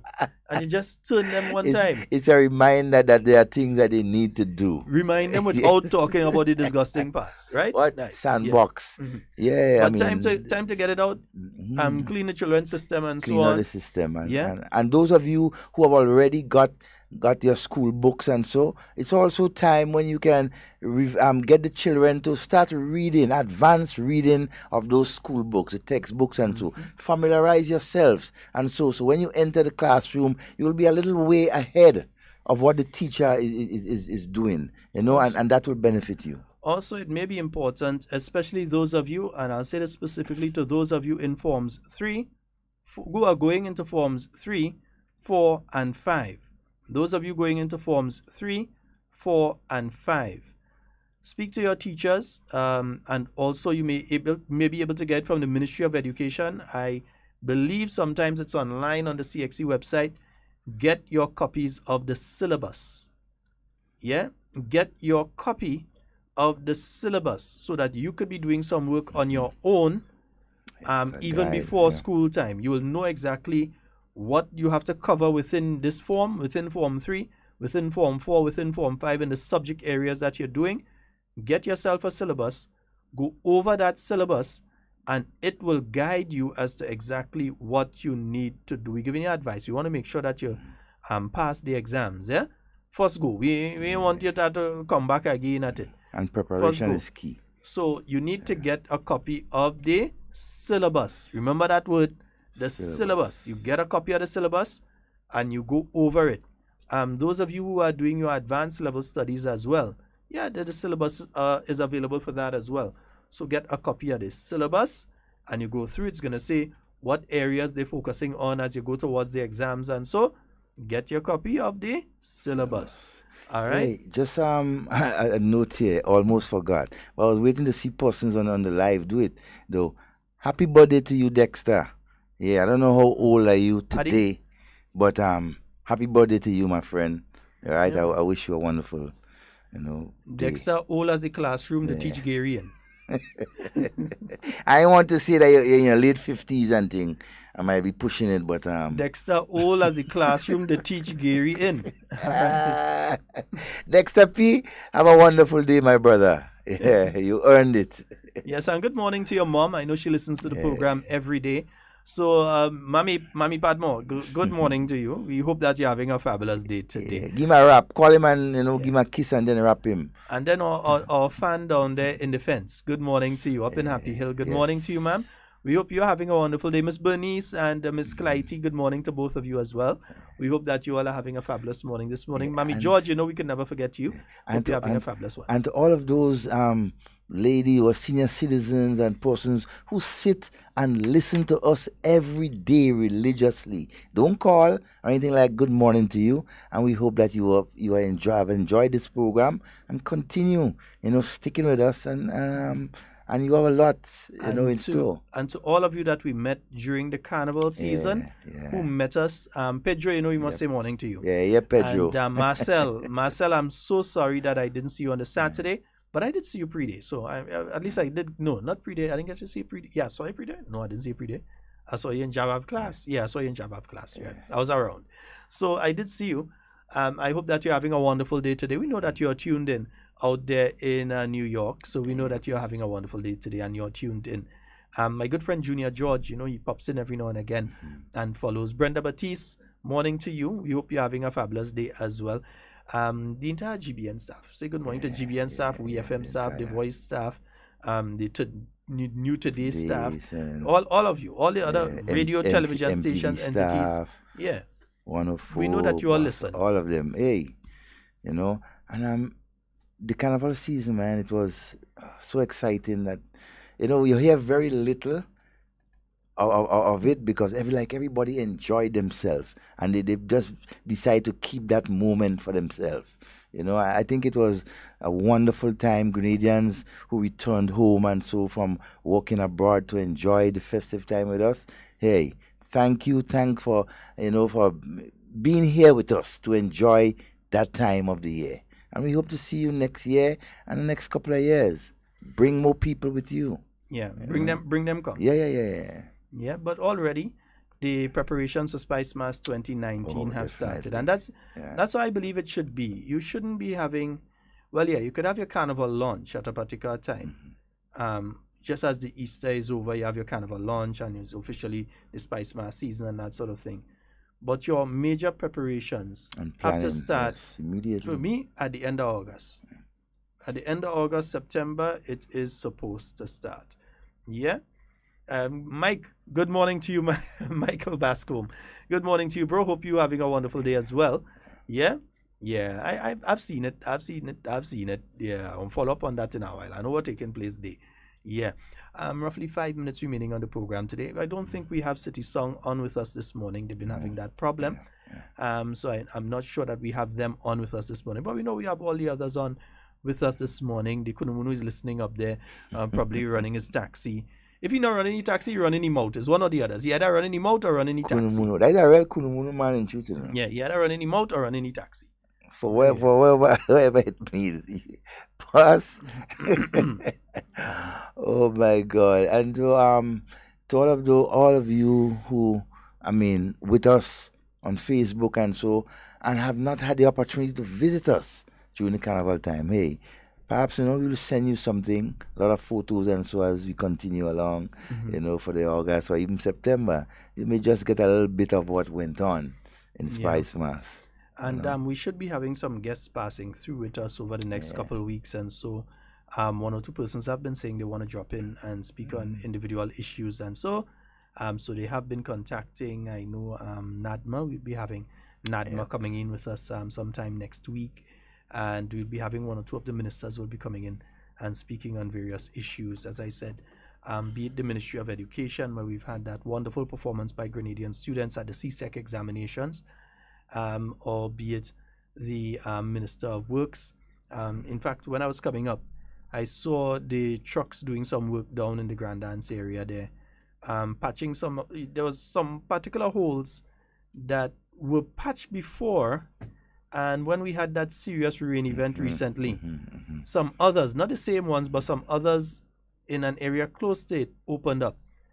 And I was driving yesterday and I'm going down. And you know, reflex action, so you expect that the whole day.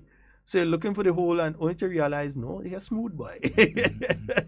Yeah, they pave it. They pave operations and so not just around your area, even up my area too. Yeah. The trucks and the rollers been going around, just doing some maintenance, you know. Yeah. And so maintenance. To know the amount that they did before we had that rain event, they did a lot. Because I mean, when you was coming out of Grand Anse before, sometimes it's at one or two areas you had to swerve here, swerve there, swerve, and then you was coming out of Grand Anse smooth up the road. You're going up the West Coast again.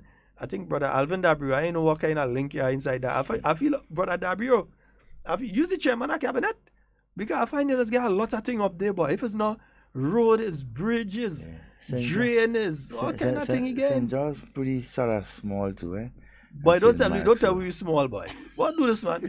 Hey, St. John people, we laying the one disrespect us.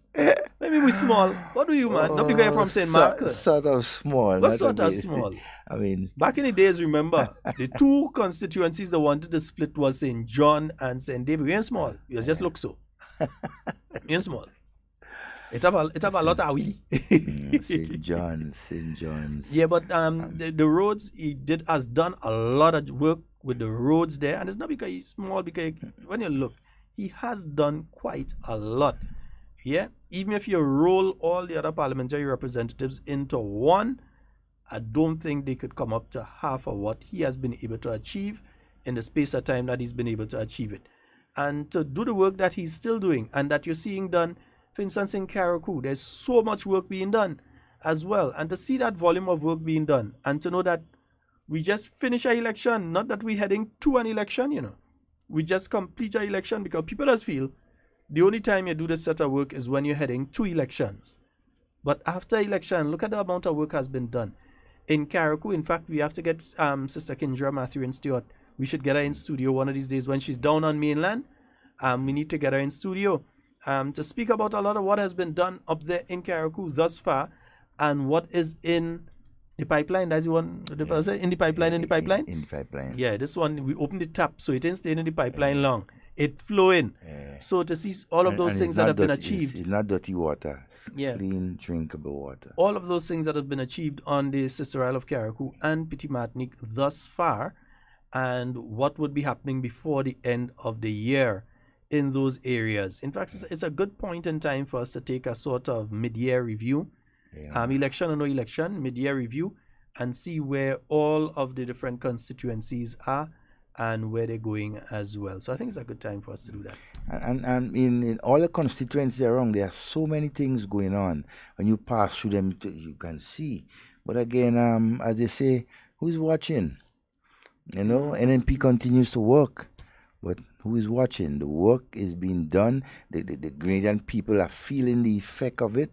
They continue to live a little bit more comfortable daily. And so on. That is what is important. We will get there eventually. Yes, indeed. Folks, that's all the time we have for Hard Talk. It's now 1 minute after the hour of 12 o'clock. It's officially evening time. Yes. My name is Sheldon Scott. I'm Devon Romain. And in whatever you say and do it safe and secure. I want to be speaking to and with you. And not about you. Alrighty.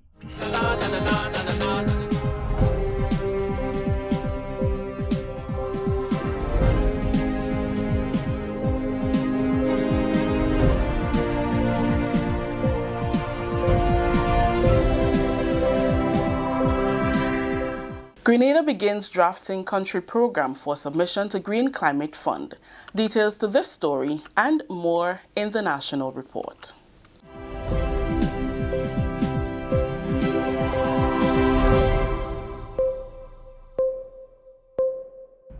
Welcome back with the National Report. I'm Rakisha St. Louis.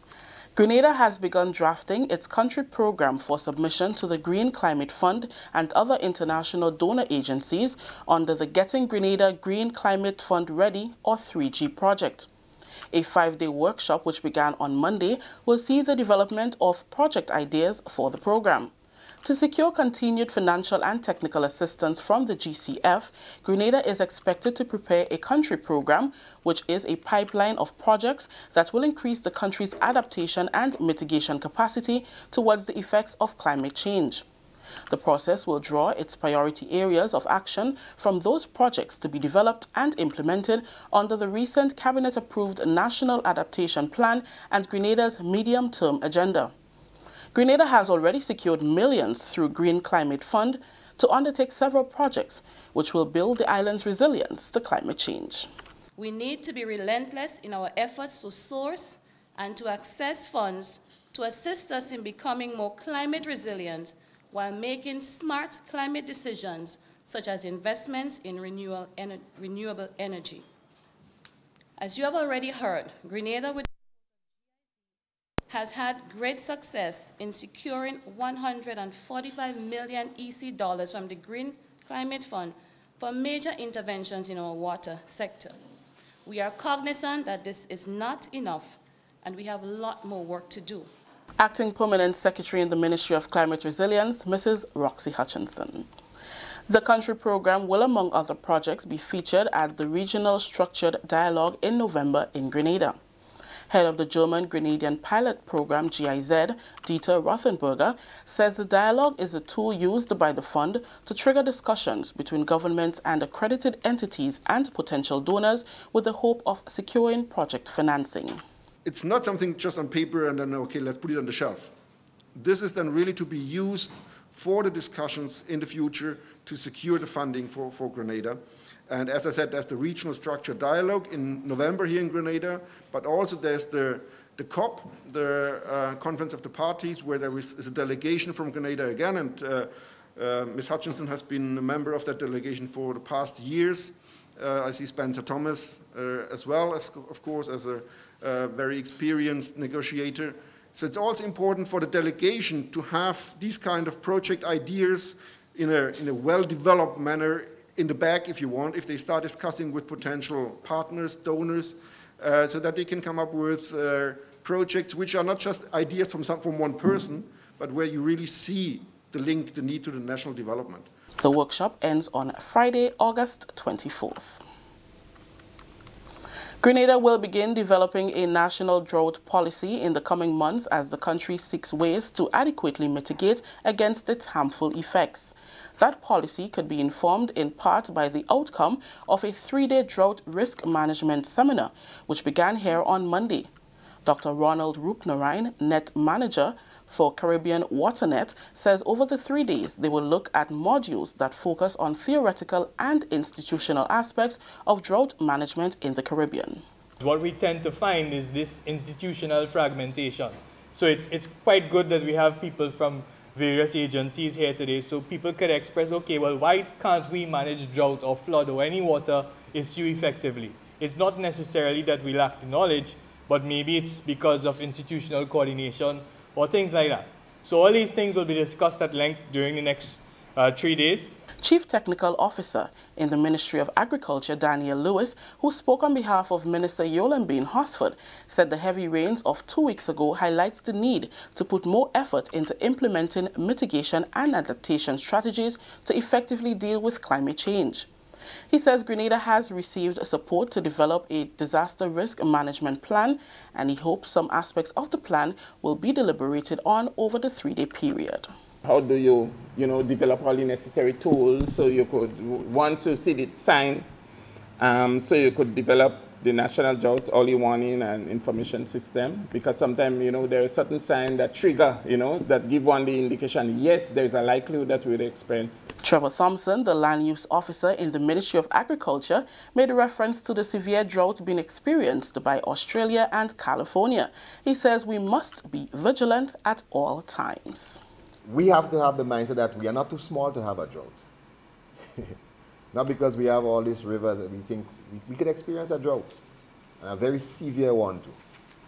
From my experience being on the Water Authority board in 2010, when we were experiencing the drought, we were at the point where we had to barge water to Carriacou to save lives in Carriacou. So it was that serious. This is the National Report. More news after the break. Data reveals that rats and other rodents are responsible for the transmission of many diseases. In Grenada, the most common is leptospirosis, and it can cause your death. This disease is directly related to rats and mice infestation. Signs and symptoms of lepto, as it is commonly referred to, are high fever, headache, chills, muscle aches, vomiting, jaundice, and abdominal pain. If your home had or is infected with rats and you have any of these symptoms, please check with your doctor immediately. Declare war on rats. Starve them. Kill them. Rats are the most unwelcomed guests. Reduce, control, eliminate them. This is a message from the Ridge to Reef Project, protecting biodiversity and ecosystem functions. Welcome back.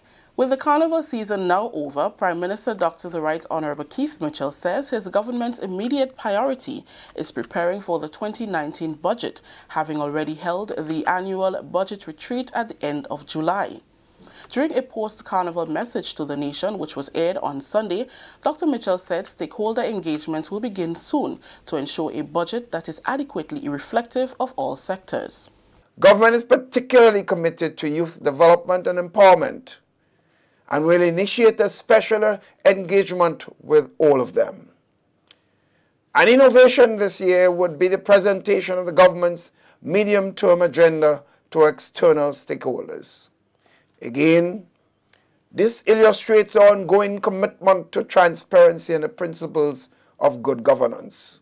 Dr. Mitchell says the mid-year economic review and estimated 2018 performance compiled by the Ministry of Finance shows that the Grenada economy will continue along a positive trajectory, and the projected growth is 3.5%, but it could very well exceed that.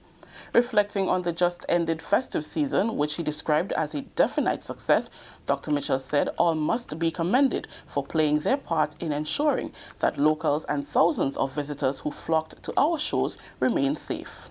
And I must acknowledge the role of the Royal Grenada Police Force in maintaining law and order.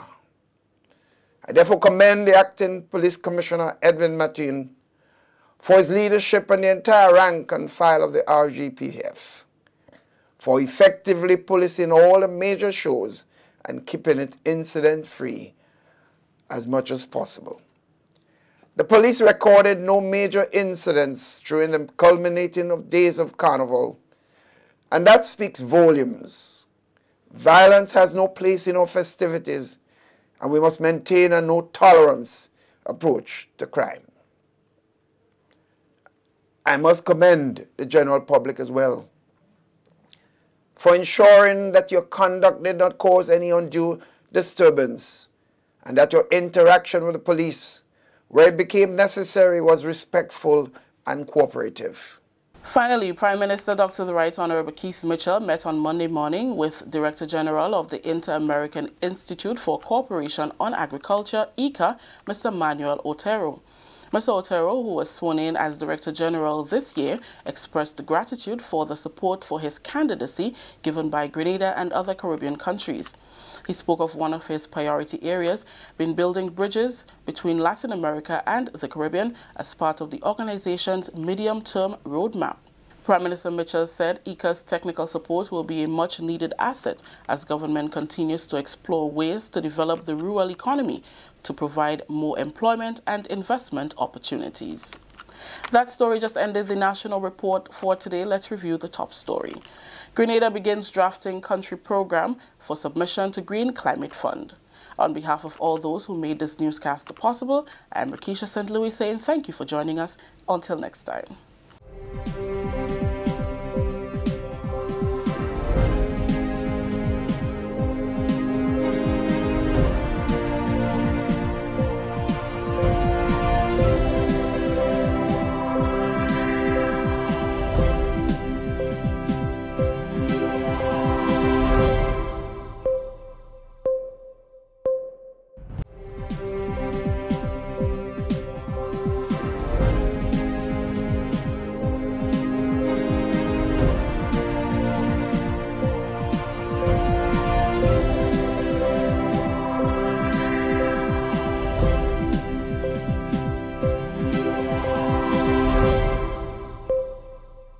Stay up to date with all that's happening with the new National Party, NNP. Send us a message via text or WhatsApp on 405-8683 with your name, email, and constituency. Stay in the know with NNP. Get updated.